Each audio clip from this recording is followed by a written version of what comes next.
ಮತ್ತೊಂದು ಪಕ್ಷದ ವಾದವನ್ನ ಕೇಳಲಿಕ್ಕೆ ನಾವು ಸಿದ್ಧ ಇಲ್ಲ ಅಂತ ಹೇಳೋದಾದ್ರೆ ಯಾವ ಸರ್ಕಾರ ಇದು ಮಿತ್ರ? ಇದು ಹಿಟ್ಲರ್ ಸರ್ಕಾರ. ಒಬ್ಬ ಗವರ್ಮೆಂಟ್ ಸರ್ವೆಂಟ್ ಯಾವುದೋ ಒಂದು ಫೇಸ್ಬುಕ್ ಪೋಸ್ಟ್ ಅನ್ನ ಶೇರ್ ಮಾಡಿದ್ರು, ಅದು ಸರ್ಕಾರದ ಫ್ರೀ ಬೀಸ್ಗಳ ವಿರುದ್ಧವಾಗಿತ್ತು ಅನ್ನೋ ಕಾರಣಕ್ಕೋಸ್ಕರ ಸಸ್ಪೆನ್ಷನ್ ಆರ್ಡರ್ ಕೊಡ್ಲಾಯ್ತು. ಅಧಿಕಾರವನ್ನ ಕೈಗೆತ್ತಿಕೊಂಡು ಒಂದು ವಾರ ಕಂಪ್ಲೀಟ್ ಆಗಲಿಲ್ಲ, ಸಾವರ್ಕರ್ ಕುರಿತಂತ ಒಂದು ಕಾರ್ಯಕ್ರಮವನ್ನ ರದ್ದು ಮಾಡಬೇಕು ಎನ್ನುವಟ್ಟು ಧಾರ್ಷ್ಟ್ಯ ಇದೆ ಅಂತಂದ್ರೆ ಪ್ರಜಾಪ್ರಭುತ್ವವನ್ನು ಏನ್ ಮಾಡ್ಲಿಕ್ಕೆ ಹೊರಟಿದ್ದಾರೆ? ನೀವು ಬೇಕಾದ್ದನ್ನ ಬರೆಯುವಂತಿಲ್ಲ, ಬರೆದ್ರೆ ಜೈಲಿಗೆ ಹಾಕ್ತಾರೆ. ನೀವು ಬೇಕಾದ್ದನ್ನ ಮಾತಾಡ್ಲಿಕ್ಕೆ ವೇದಿಕೆಯನ್ನೇ ಕೊಡಲ್ಲ. ಬ್ರಿಟಿಷರ ಬಗ್ಗೆ ನಾನು ಮಾತಾಡ್ತಿರೋದು, ಸಿದ್ದರಾಮಯ್ಯನವ್ರ ಬಗ್ಗೆ ಅಲ್ಲ. ಎರಡಕ್ಕೂ ತಾಳೆ ಆದ್ರೆ ನಾನ್ ಸಂಬಂಧ ಅಲ್ಲ ಅದಕ್ಕೆ. ಸ್ವತಂತ್ರ ಭಾರತದಲ್ಲಿ ಸಾವರ್ಕರ್ 100 ಡೇಸ್ ಜೈಲಿನಲ್ಲಿದ್ರು ಗೊತ್ತೇನು? ಅಮೂಲ್ಯವಾದ 10 ರಿಂದ 11 ವರ್ಷಗಳನ್ನ ಯಾವ ವ್ಯಕ್ತಿ ಅಂಡಮಾನಿನ ಕಾಲಾಪಾನಿ ಜೈಲಿನಲ್ಲಿ ಕಳೆದ್ರೋ, ತನಗೆ ಹುಟ್ಟಿದ 4 ವರ್ಷದ ಮಗನನ್ನ, ಆ ಪುಟ್ಟ ಮಗು 4 ವರ್ಷವಾಗಿದ್ದಾಗ ಅವನನ್ನು ಕಳ್ಕೊಳ್ಬೇಕಾಗಿ ಬಂತೋ, ಯಾವ ವ್ಯಕ್ತಿ ತನ್ನ ಅಣ್ಣನನ್ನ, ತನ್ನ ತಮ್ಮನನ್ನ ಈ ದೇಶದ ಮಹಾ ಕಾರ್ಯಕ್ಕೋಸ್ಕರ ಬಲಿದಾನ ಮಾಡಬೇಕಾದಂತ ಸ್ಥಿತಿ ಬಂತೋ, ಯಾವ ವ್ಯಕ್ತಿ ತನ್ನ ಅತ್ತಿಗೆಯನ್ನ ದೇಶಕ್ಕೋಸ್ಕರ ಕೊಡಬೇಕಾಗಿ ಬಂತೋ, ಯಾವ ವ್ಯಕ್ತಿ ತನ್ನ ಬದುಕಿನ, ತನ್ನ ಮನೆ ಮಠ ಎಲ್ಲವನ್ನೂ ಕೂಡ ನಮಗೋಸ್ಕರ ಸಮರ್ಪಿಸಬೇಕಾಗಿ ಬಂತೋ, ಆ ವ್ಯಕ್ತಿಯನ್ನ ಸ್ವತಂತ್ರ ಭಾರತದಲ್ಲಿ 100 ದಿನಗಳ ಕಾಲ ಜೈಲಲ್ಲಿ ಇರಿಸಿದ್ರು. ಸಾವರ್ಕರ್ ಕುರಿತಂತೆ ಇರೋದು ಒಂದೇ ಒಂದು ಆರೋಪ, ಇವರೆಲ್ಲರಿಗೂ ಸಾವರ್ಕರ್ ಕ್ಷಮಾಪಣಾ ಪತ್ರ ಬರೆದ್ರು. ಅವರೆಲ್ಲರೂ ಮನೆಗೆ ಹೋಗ್ಲಿ, ನಾನು ಕೊನೆವರೆಗೂ ಇಲ್ಲಿರ್ತೀನಿ, ನನಗೋಸ್ಕರ ಅವ್ರನ್ನೆಲ್ಲ ಇಟ್ಕೊಂಡು ಕೂತ್ಕೋಬೇಡಿ ಅಂತ ಹೇಳಿದವರು ಸಾವರ್ಕರ್ ರೀ. ಇದನ್ನು ಕ್ಷಮಾಪಣೆ ಅಂತ ಕರೀತೇರೇನು? ನಾಚಿಕೆ ಆಗಬೇಕು ಅವರುಗಳಿಗೆಲ್ಲ. ಯಾರ್ಯಾರು ಕಾಲಾಪಾನಿಗೆ ಹೋಗಿ ಬಂದಿರ್ತಾರೋ ಗೊತ್ತಾಗತ್ತೆ ಅವ್ರಿಗೆ. 13.5 ಅಡಿ ಉದ್ದ, 7.5 ಅಡಿ ಅಗಲ, 8-9 ಅಡಿ ಎತ್ತರ. 8 ಅಡಿ ಎತ್ತರಕ್ಕೆ ಒಂದು ಸಣ್ಣ ಕಿಟಕಿ, ಅಷ್ಟೇ ಒಂದು ಸೆಲ್. ಬೆಳಗ್ಗೆ ಬೇಗ ಏಳಬೇಕು, ಎದ್ದ ನಂತರ ಹಗ್ಗ ಹೊಸೆಯುವಂತ ಕೆಲಸ, ಹಗ್ಗ ಹೊಸೆಯೋದ್ರಲ್ಲಿ ಎಕ್ಸ್ಪರ್ಟ್ ಆದವರಿಗೆ ಗಾಣ ಸುತ್ತುವಂತ ಕೆಲಸ. ಸತ್ತೇ ಹೋಗ್ತೀವಿ ಅಂತ ಅನಿಸ್ತಿತ್ತು, ಮೈಯೆಲ್ಲ ಕಂಪನಗೊಳ್ತಿತ್ತು. ಒಂದು ಲೋಟ ಕುಡಿಲಿಕ್ಕೆ ನೀರು ಸಿಕ್ಕಿದ್ರೆ ಸಾಕಾಗ್ತಿತ್ತು, ಆದ್ರೆ ನಮ್ಗೆ ಇಡೀ ದಿನ ನೀರು ಸಿಕ್ತಿರ್ಲಿಲ್ಲ. ಹೇಳಿದಷ್ಟು ಎಣ್ಣೆ ತೆಗಿಲಿಲ್ಲ ಅಂತಂದ್ರೆ ರಾತ್ರಿ ಇಡೀ ಮತ್ತೆ ಶಿಕ್ಷೆ ಅನುಭವಿಸಬೇಕಾಗ್ತಿತ್ತು ಅನ್ನೋ ಕಾರಣಕ್ಕೆ ನಾವೆಲ್ಲರೂ ಪುರುಸೊತ್ತಿಲ್ಲದೆ ಎಣ್ಣೆ ತೆಗೆಯುವಂತ ಪ್ರಯತ್ನ ಮಾಡ್ತಿದ್ವಿ ಅಂತ ಸಾವರ್ಕರ್ ಬರೀತಾರೆ. ಅವರನ್ನ ದೇಶದ್ರೋಹಿ ಅಂತ ಕರೆಯೋರು ಒಂದ್ಸಲ ತಮ್ಮ ಮುಖಗಳನ್ನು ಕನ್ನಡಿಯಲ್ಲಿ ನೋಡ್ಕೋಬೇಕು. ಆ ಖಲೀಫನಿಗೋಸ್ಕರ ಇಲ್ಲಿನ ಮುಸಲ್ಮಾನರ ಹೋರಾಟಕ್ಕೆ ಬೆಂಬಲ ಕೊಟ್ಟಿದ್ದರ ಪರಿಣಾಮವಾಗಿ ಈ ದೇಶದಲ್ಲಿ ಹಿಂದೂ ಮತ್ತು ಮುಸಲ್ಮಾನರು ಪ್ರತ್ಯೇಕ ಎನ್ನುವುದರ ಒಂದು ಕಂದಕವನ್ನು ನಿರ್ಮಾಣ ಮಾಡಿದ್ದು ಮಹಾತ್ಮ ಗಾಂಧೀಜಿ ಅಂತ ಯಾವತ್ತಾದ್ರೂ ಯಾರಾದ್ರೂ ಪ್ರಶ್ನೆ ಮಾಡಿದ್ದಾರಾ? 2024 is a big challenge. ಭಾರತೀಯತೆಯನ್ನ ಒಪ್ಪುವವರ, ಸಮರ್ಥಿಸುವವರ ಮತ್ತು ಭಾರತೀಯತೆಯನ್ನ ಧಿಕ್ಕರಿಸುವವರ ವಿರುದ್ಧ ನಡೆಯುವಂತ ದೊಡ್ಡ ಹೋರಾಟ. It's going to be big. ವೇದಿಕೆ ಮೇಲೆ ಆಸೀನರಾಗಿರುವ ಎಲ್ಲ ಆದರಣೀಯ ಹಿರಿಯರಿಗೆ ಅತ್ಯಂತ ಶ್ರದ್ಧಾಪೂರ್ವಕ ನಮಸ್ಕಾರಗಳು. ಇವತ್ತಿನ ಕಾರ್ಯಕ್ರಮ ನಿಜಕ್ಕೂ ಇಲ್ಲಿ ನಡೆಯುವಂಥದ್ದಾಗಿರಲಿಲ್ಲ. ಕೊನೆ ಹಂತದಲ್ಲಿ ಅಲ್ಲಿಂದನೇ ಶುರು ಮಾಡಬೇಕು ಅಂತ ನಾನು ಅಂದ್ಕೊಳ್ತೀನಿ. ಇದು ಶಿಫ್ಟ್ ಆಗಿಬಿಡತ್ತೆ ಅಂತ ಆಗಿತ್ತು. ಕೊನೆ ಹಂತದಲ್ಲಿ ಕಾರ್ಯಕ್ರಮ ಬೇರೆ ಜಾಗಕ್ಕೆ ಹೋಗುತ್ತೆ, ಪರ್ಮಿಷನ್ ಕ್ಯಾನ್ಸಲ್ ಮಾಡಿದ್ದೀವಿ ಅಂತ. ಯಾಕೆ ಪರ್ಮಿಷನ್ ಕ್ಯಾನ್ಸಲ್ ಮಾಡಿದ್ದಾರೆ ಅಂತ ಕೇಳಿದರೆ ಅನೇಕ ಸಂಗತಿಗಳಿವೆ ಕ್ಯಾನ್ಸಲ್ ಮಾಡಲಿಕ್ಕೆ. ಮೊದಲನೇದು, SL ಭೈರಪ್ಪನವರಿದ್ದಾರೆ ಕಾರ್ಯಕ್ರಮದಲ್ಲಿ. SL ಭೈರಪ್ಪನವ್ರು ಹೇಗಿದ್ದಾರೆ ಅಂತಂದರೆ, ಯಾವುದಾದರೊಂದು ಗಲಾಟೆ ಏನಾದರೂ ಬಂದಾಗ ಅವರು ಮಾತನಾಡಿದರು ಅಂತಾದರೆ ಆ ಗಲಾಟೆಗೆ ಮಂಗಳ ಅಂತಲೇ ಅರ್ಥ. ನಂಗೆ ಗೊತ್ತಿಲ್ಲ ಎಷ್ಟು ಜನರಿಗೆ ನೆನಪಿದೆಯೋ ಇಲ್ವೋ, DH ಶಂಕರಮೂರ್ತಿಯವರು ಒಂದು ಸಣ್ಣ ಗೊಂದಲ ಹುಟ್ಟಾಕಿದ್ರು. ಗೊಂದಲ ಅಲ್ಲ, ಸತ್ಯವನ್ನೇ ಹೇಳಿದರು ಟಿಪ್ಪುವಿನ ಕುರಿತಂತೆ. ಎಂಥ ದೊಡ್ಡ ಬೆಂಕಿ ಹತ್ಕೊಂಡ್ಬಿಡ್ತು ಅಂತಂದರೆ, ವಿಜಯ ಕರ್ನಾಟಕದಲ್ಲಿ ದಿನನಿತ್ಯ ಅದ್ರ ಬಗ್ಗೆ ಚರ್ಚೆ. ಒಂದಿನ ಲೆಫ್ಟ್ ಮಾತನಾಡಬೇಕು, ಒಂದಿನ ರೈಟ್ ಮಾತನಾಡಬೇಕು. ಇಬ್ಬರು ದೊಡ್ಡ ಮಟ್ಟದಲ್ಲಿ ಗಲಾಟೆ ನಡೆಸ್ತಿದ್ರು. ಇಡೀ ಗಲಾಟೆಗೆ ಒಂದು ಪೂರ್ಣ ವಿರಾಮ ಬಂದಿದ್ದು ಯಾವಾಗ ಅಂತಂದರೆ, ಒಂದು ಆರ್ಟಿಕಲ್ SL ಭೈರಪ್ಪನವ್ರು ಬರೆದ್ರು, ಇನ್ನು ಮುಂದೆ ಯಾರೂ ಮಾತನಾಡೋ ಧೈರ್ಯ ಮಾಡಲಿಲ್ಲ. ಅದು ಅವರ ಶ್ರೇಷ್ಠತೆ. ನನಗೆ ಈಗಲೂ ಮರೀಲಿಕ್ಕಾಗಲ್ಲ. ಒಬ್ಬ ವ್ಯಕ್ತಿಯ ಬರವಣಿಗೆಯಲ್ಲಿರುವಂಥ ತಾಕತ್ತು ಎಂಥದ್ದು ಅಂತಂದರೆ, ಅವರು ಬರೆದ ಮೇಲೆ ಇನ್ನೊಂದು ಪ್ರಶ್ನೆ ಕೇಳುವಂಥ ಧೈರ್ಯ ಯಾರಿಗೂ ಇರಬಾರ್ದು ಅಂತ ಆ ಥರದ ಬರವಣಿಗೆಯನ್ನು ಪ್ರಸ್ತುತಪಡಿಸಿದವರು ಅವರು. ಇವತ್ತು ಅವರಿದ್ದಾರೆ ಅಂತಂದಮೇಲೆ ಸಹಜವಾಗಿ ಕಾರ್ಯಕ್ರಮದ ಕುರಿತಂತೆ ಯೋಚನೆ ಮಾಡಬೇಕಾಗಿರುವಂಥ ಸಂಗತಿಯೇ ಸರ್ಕಾರಕ್ಕೆ. ಇನ್ನು ಎರಡನೇದು, ವಿಕ್ರಮ್ ಸಂಪತ್ ಇದ್ದಾರೆ. ವಿಕ್ರಮ್ ಸಂಪತ್ ಯಾರು ಅಂತ ಕೇಳಿದರೆ, ವಿಕ್ರಮ್ ಸಂಪತ್ ಸಾವರ್ಕರ್ ಮೇಲೆ ಪುಸ್ತಕ ಬರೆದು ಈ ಕಾಂಗ್ರೆಸ್ಸಿಗರು ಸಾವರ್ಕರ್ ಬಗ್ಗೆ ಸುಳ್ಳುಗಳ ಬಾಣವನ್ನೇ ಬಿಡ್ತಿರುವಾಗ ಅದಕ್ಕೆ ದಾಖಲೆಬದ್ಧವಾಗಿ ಉತ್ತರವನ್ನು ಕೊಡಬಲ್ಲಂಥ ಒಂದು ಆಕರ ಗ್ರಂಥವನ್ನು ಎಲ್ಲರ ಕೈಗೆ ಇಟ್ಟಂಥವ್ರವರು. ಈ ಸನ್ಮಾನದ ಕಾರ್ಯಕ್ರಮದ ವಿಚಾರಕ್ಕೆ ಬಂದಾಗ ನಾನು ಬಹಳ ಹೆಮ್ಮೆಯಿಂದ ಅವರ ಹೆಸರು ಕೇಳಿದಾಗ ಖುಷಿಪಟ್ಟೆ. ಯಾಕೆ ಅಂತಂದರೆ, ಬಹುಶಃ ನಾನು ನೀವೆಲ್ಲ ಸಾವರ್ಕರ್ ಕುರಿತಂತೆ ಓದಬೇಕಾದ್ರೆ ಒಂದು ಕಂಪ್ಲೀಟ್ ಆಗಿರುವಂಥ ಸಾಹಿತ್ಯವನ್ನೇನಾದರೂ ಓದಬೇಕು ಅಂದರೆ ನಿಸ್ಸಂಶಯವಾಗಿ ವಿಕ್ರಮ್ ಸಂಪತ್ತರ ಸಾವರ್ಕರ್ ಕೃತಿಯನ್ನು ಓದ್ಬೋದು ಅಂತ. ಒಂದೇ ಉಸಿರಲ್ಲಿ ಓದು ಮುಗಿದೇ ಹೋದರೆ ಕೇಳಿ ಅಂತ. ಸಾವರ್ಕರ್ ಕುರಿತಂತೆ ಯಾವ ಅತಿಶಯೋಕ್ತಿಗೂ ಜಾಗವಿಲ್ಲದಂತೆ ಪ್ರತಿಯೊಂದನ್ನು ದಾಖಲೆಬದ್ಧವಾಗಿ ತೆಗೆದುಕೊಂಡು ಎಲ್ಲವನ್ನು ಹಾಗೆ ವಿವರಣೆ ಕೊಡಬಲ್ಲಂತ ಅಪರೂಪದ ಕೃತಿಯನ್ನು ಸಮಾಜಕ್ಕೆ ಕೊಟ್ಟು, ನನಗನ್ಸುತ್ತೆ ಮುಂದಿನ 1 ಶತಮಾನಗಳ ಕಾಲ ಸಾವರ್ಕರ್ ಕುರಿತಂತೆ ಯಾರು ಆರೋಪ ಮಾಡಿದ್ರು ಈ ಪುಸ್ತಕ ಮುಂದಿಟ್ಟು ಓದ್ಕೋ, ಉತ್ತರ ಎಲ್ಲ ಸಿಗುತ್ತೆ ಅಂತ ಹೇಳ್ಬೋದಾಗಿರುವಂತ ಒಂದು ದೊಡ್ಡ ಕೆಲಸವನ್ನು ಮಾಡಿದವರು ಅವರು. ಅವರಿಗೆ ತುಂಬಾ ಧನ್ಯವಾದಗಳನ್ನು ಹೇಳಬೇಕು. ನಾನು ಸಾವರ್ಕರ್ ಕುರಿತಂತೆ ಅನೇಕರ ಕೃತಿಗಳನ್ನು ಓದಿದ್ದೀನಿ. ಅದು ವೈಭವ್ ಪುರಂದೇವರ ಕೃತಿಯನ್ನು ಓದಿದ್ದೀನಿ. ಆತ್ಮಾಹುತಿ ಕನ್ನಡದಲ್ಲಿ ಶಿವರಾಮ್ ಅವರು ಬರೆದಿರೋದು ಅತ್ಯಂತ ಆದ್ಯ ಗ್ರಂಥ ಬಹುಶಃ ನಮ್ಮ ಪಾಲಿಗೆ. ಆ ಥರದ ಕೃತಿಗಳನ್ನು ಓದಿರುವಾಗ ಒಂಥರ ಕಂಪ್ಲೀಟ್ ಆಗಿರುವಂಥ ಕೃತಿಯನ್ನು ಯಾರಾದರೂ ಕೊಟ್ಟಿದ್ದಾರೆ ಅಂತಂದರೆ ಅದು ವಿಕ್ರಮ್ ಸಂಪತ್ ಅವರು. ನಾನು ಎಲ್ಲ ಕನ್ನಡಿಗರ ಪರವಾಗಿ ದೇಶಕ್ಕೆ ನೀವು ಕೊಟ್ಟ ಕೊಡುಗೆಗೋಸ್ಕರ ಧನ್ಯವಾದಗಳನ್ನು ಈ ಕುರಿತಂತೆ ಸಮರ್ಪಿಸ್ತೇನೆ. ಇನ್ನು 3ನೇದು, ಸಣ್ಣಕ್ಕೆ ನಾನು ಇದ್ದೀನಿ, ಸರ್ಕಾರಕ್ಕೆ ಕೋಪ ಬರಲಿಕ್ಕೆ ಬೇಕಾಗಿರೋ ಕಾರಣ ಇರ್ಬೋದು. ಇನ್ನು 4ನೇದು ಮತ್ತು ಪ್ರಮುಖ ಕಾರಣ ಸಾವರ್ಕರ್ ಮೇಲೆ ಪ್ರೋಗ್ರಾಮ್. ಯಾರನ್ನು ಕಂಡ್ರೆ ನಿದ್ದೆಯಲ್ಲೂ ಎದ್ದು ಕೂತ್ಕೊಳ್ತಾರೋ ಅಂಥವ್ರ ಕುರಿತಂತೆ ಕಾರ್ಯಕ್ರಮ ನಮ್ಮ ಗೌರ್ಮೆಂಟ್ ಬಂದ ಮೇಲೆ ನೀವು ಮಾಡ್ಬೋದೇನು? ಏನು ಧಾರ್ಷ್ಟ್ಯ ರೀ! ನಾನು ತುಂಬ ಗಂಭೀರವಾಗಿ ಇವತ್ತು ನಿಮ್ಮನ್ನು ಪ್ರಶ್ನೆ ಕೇಳಬೇಕು ಮಿತ್ರರೇ. ಬಂದಿನ್ನೂ ಅಧಿಕಾರವನ್ನು ಕೈಗೆತ್ತಿಕೊಂಡು 1 ವಾರ ಕಂಪ್ಲೀಟ್ ಆಗಲಿಲ್ಲ. 1 ವಾರದೊಳಗೆ ಒಂದು ಕಾರ್ಯಕ್ರಮವನ್ನು, ಸಾವರ್ಕರ್ ಕುರಿತಂತ ಒಂದು ಕಾರ್ಯಕ್ರಮವನ್ನು ರದ್ದು ಮಾಡಬೇಕು ಎನ್ನುವಟ್ಟು ಧಾರ್ಷ್ಟ್ಯ ಇದೆ ಅಂತಂದ್ರೆ ಪ್ರಜಾಪ್ರಭುತ್ವವನ್ನು ಏನ್ ಮಾಡ್ಲಿಕ್ಕೆ ಹೊರಟಿದ್ದಾರೆ? ಮಾತಿಗೆ ಸಂವಿಧಾನದ ಕೃತಿ ಅಂತ ಮುಂದಿಡುವಂತ ಈ ಮಂದಿ ಮತ್ತೊಂದು ಪಕ್ಷದ ವಾದವನ್ನ ಕೇಳಲಿಕ್ಕೆ ನಾವು ಸಿದ್ಧ ಇಲ್ಲ ಅಂತ ಹೇಳೋದಾದ್ರೆ ಯಾವ ಸರ್ಕಾರ ಇದು ಮಿತ್ರ? ಇದು ಹಿಟ್ಲರ್ ಸರ್ಕಾರ. ನಾನು ಸುಮ್ಮನೆ ನಿಮ್ಗೆ ಹೇಳ್ತೀನಿ, ಬಂದಿನ್ನೂ 1 ವಾರ ಆಗಲಿಲ್ಲ ಈ ಸರ್ಕಾರ ಅನ್ನೋ ಕಾರಣಕ್ಕೆ ಸರ್ಕಾರದಿಂದ ಆಗಬೇಕಾಗಿದ್ದು ಹೋಗ್ಬೇಕಾಗಿದ್ದು ಏನೂ ಇಲ್ಲ. ಆದರೆ ಒಂದಷ್ಟು ವಿಚಾರ ನಾವು ಮಾಡಲೇಬೇಕು. ಸಾವರ್ಕರ್ ಕುರಿತಂತ ಪೀಠಿಕೆಗೆ ಹೋಗೋಕ್ಕಿಂತ ಮುಂಚೆ ಒಂದಷ್ಟು ಪೀಠಿಕೆ ನಮ್ಗೆ ಆಗಬೇಕು, ಇಲ್ಲದ್ರೆ ಬಹಳ ಕಷ್ಟ ಅಂತ. ನರೇಂದ್ರ ಮೋದಿ ಅವರ ಬಗ್ಗೆ ದಿನ ಬೆಳಗಾದ್ರೆ ಏನೆಲ್ಲ ಮಾತನಾಡ್ತಾರೆ.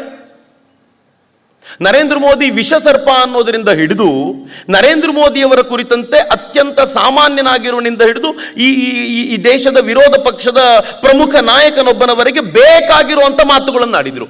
ಒಂದು ದಿನ ಆದರೂ ಯಾರನ್ನಾದರೂ ಜೈಲಿಗೆ ಕಳಿಸಿರುವಂತ ಘಟನೆ ನೋಡಿದ್ದೀರಿ? ಆದರೆ ಇಲ್ಲಿ ಸರ್ಕಾರ ಬಂದ 2 ದಿನಗಳೊಳಗೆ ಒಬ್ಬ ಗವರ್ಮೆಂಟ್ ಸರ್ವೆಂಟ್ ಯಾವುದೋ ಒಂದು ಫೇಸ್ಬುಕ್ ಪೋಸ್ಟ್ ಅನ್ನು ಶೇರ್ ಮಾಡಿದ್ರು, ಅದು ಸರ್ಕಾರದ ಫ್ರೀ ಬೀಸ್ಗಳ ವಿರುದ್ಧವಾಗಿತ್ತು ಅನ್ನೋ ಕಾರಣಕ್ಕೋಸ್ಕರ ಸಸ್ಪೆನ್ಷನ್ ಆರ್ಡರ್ ಕೊಡಲಾಯಿತು. ಒಂದು ಪೋಸ್ಟ್ ಶೇರ್ ಮಾಡಿದ್ದಕ್ಕೆ ಏನದರ ಅರ್ಥ?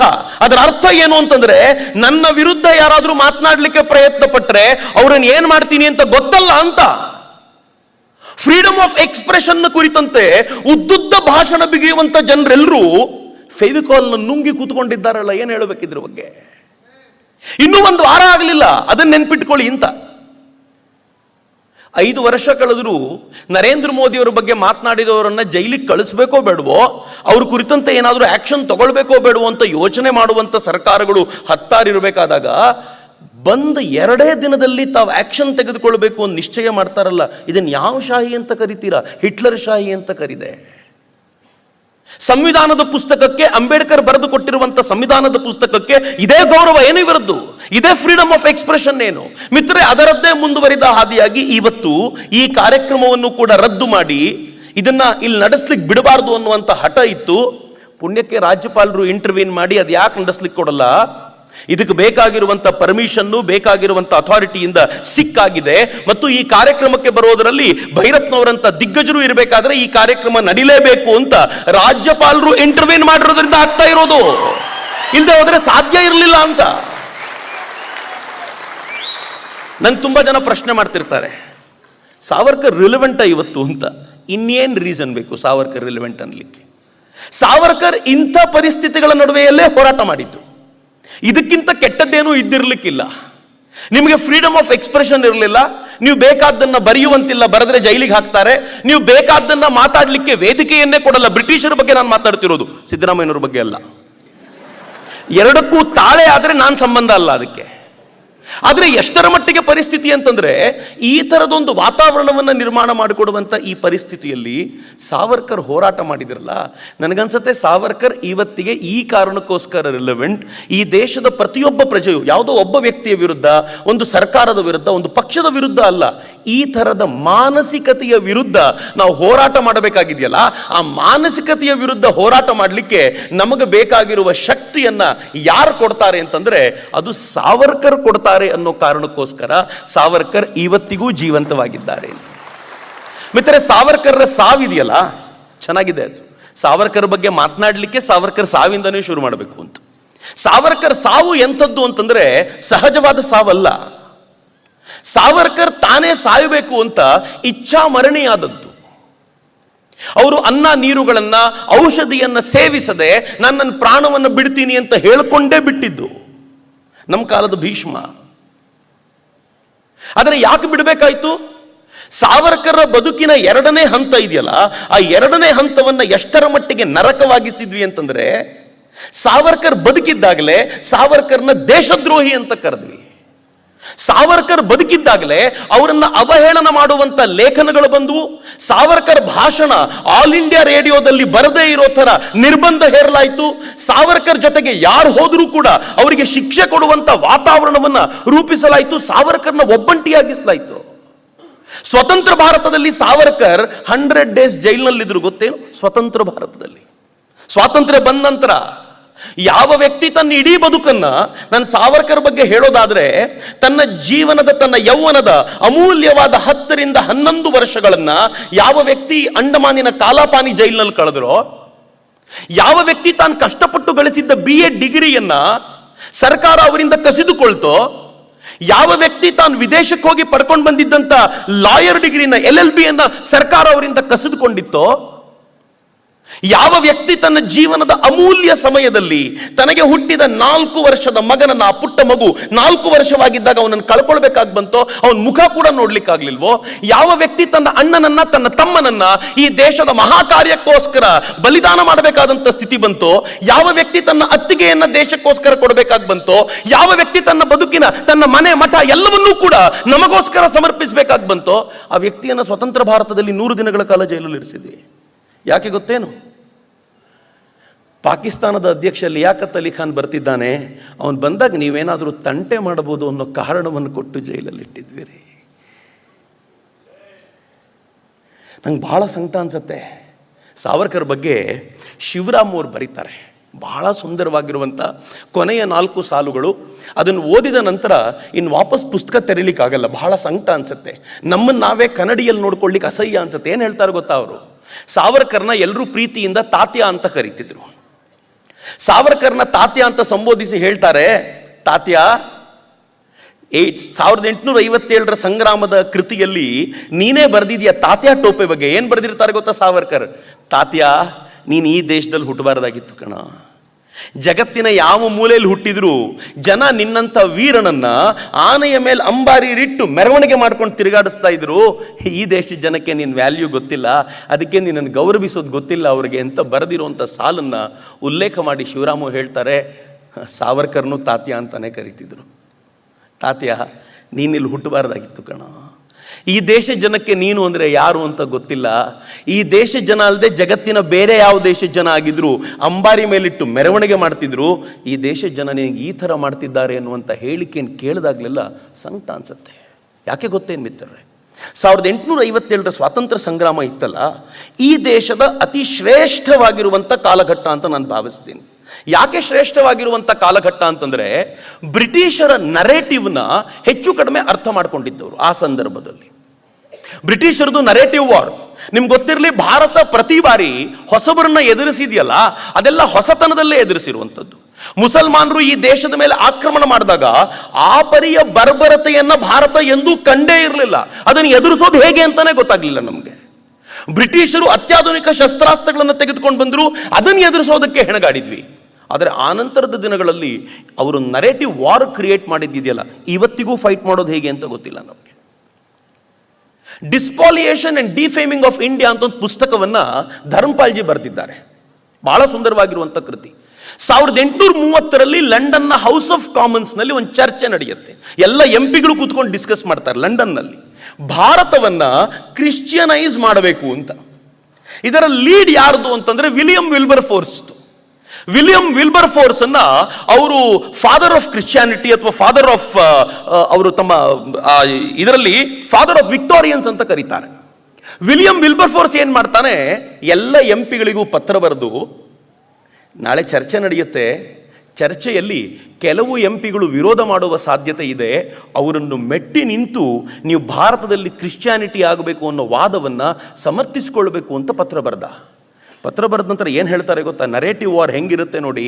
ಭಾರತವನ್ನು ನೋಡದ, ಭಾರತದ ಬಗ್ಗೆ ಏನೂ ಅಧ್ಯಯನ ಇಲ್ಲದ ಅನೇಕ ಮಂದಿ ಭಾರತದ ಬಗ್ಗೆ ಏನು ಹೇಳ್ತಾರೆ ಅಂತಂದರೆ, ರಾಬರ್ಟ್ ಓಲ್ಮೆ ಅಂತ ಒಬ್ಬ MP ಅವನು ಹೇಳ್ತಾನೆ, ಹಿಂದೂಗಳು ಮೋಸಗಾರರು, ಹಿಂದೂಗಳು ದಗಾಕೋರರು.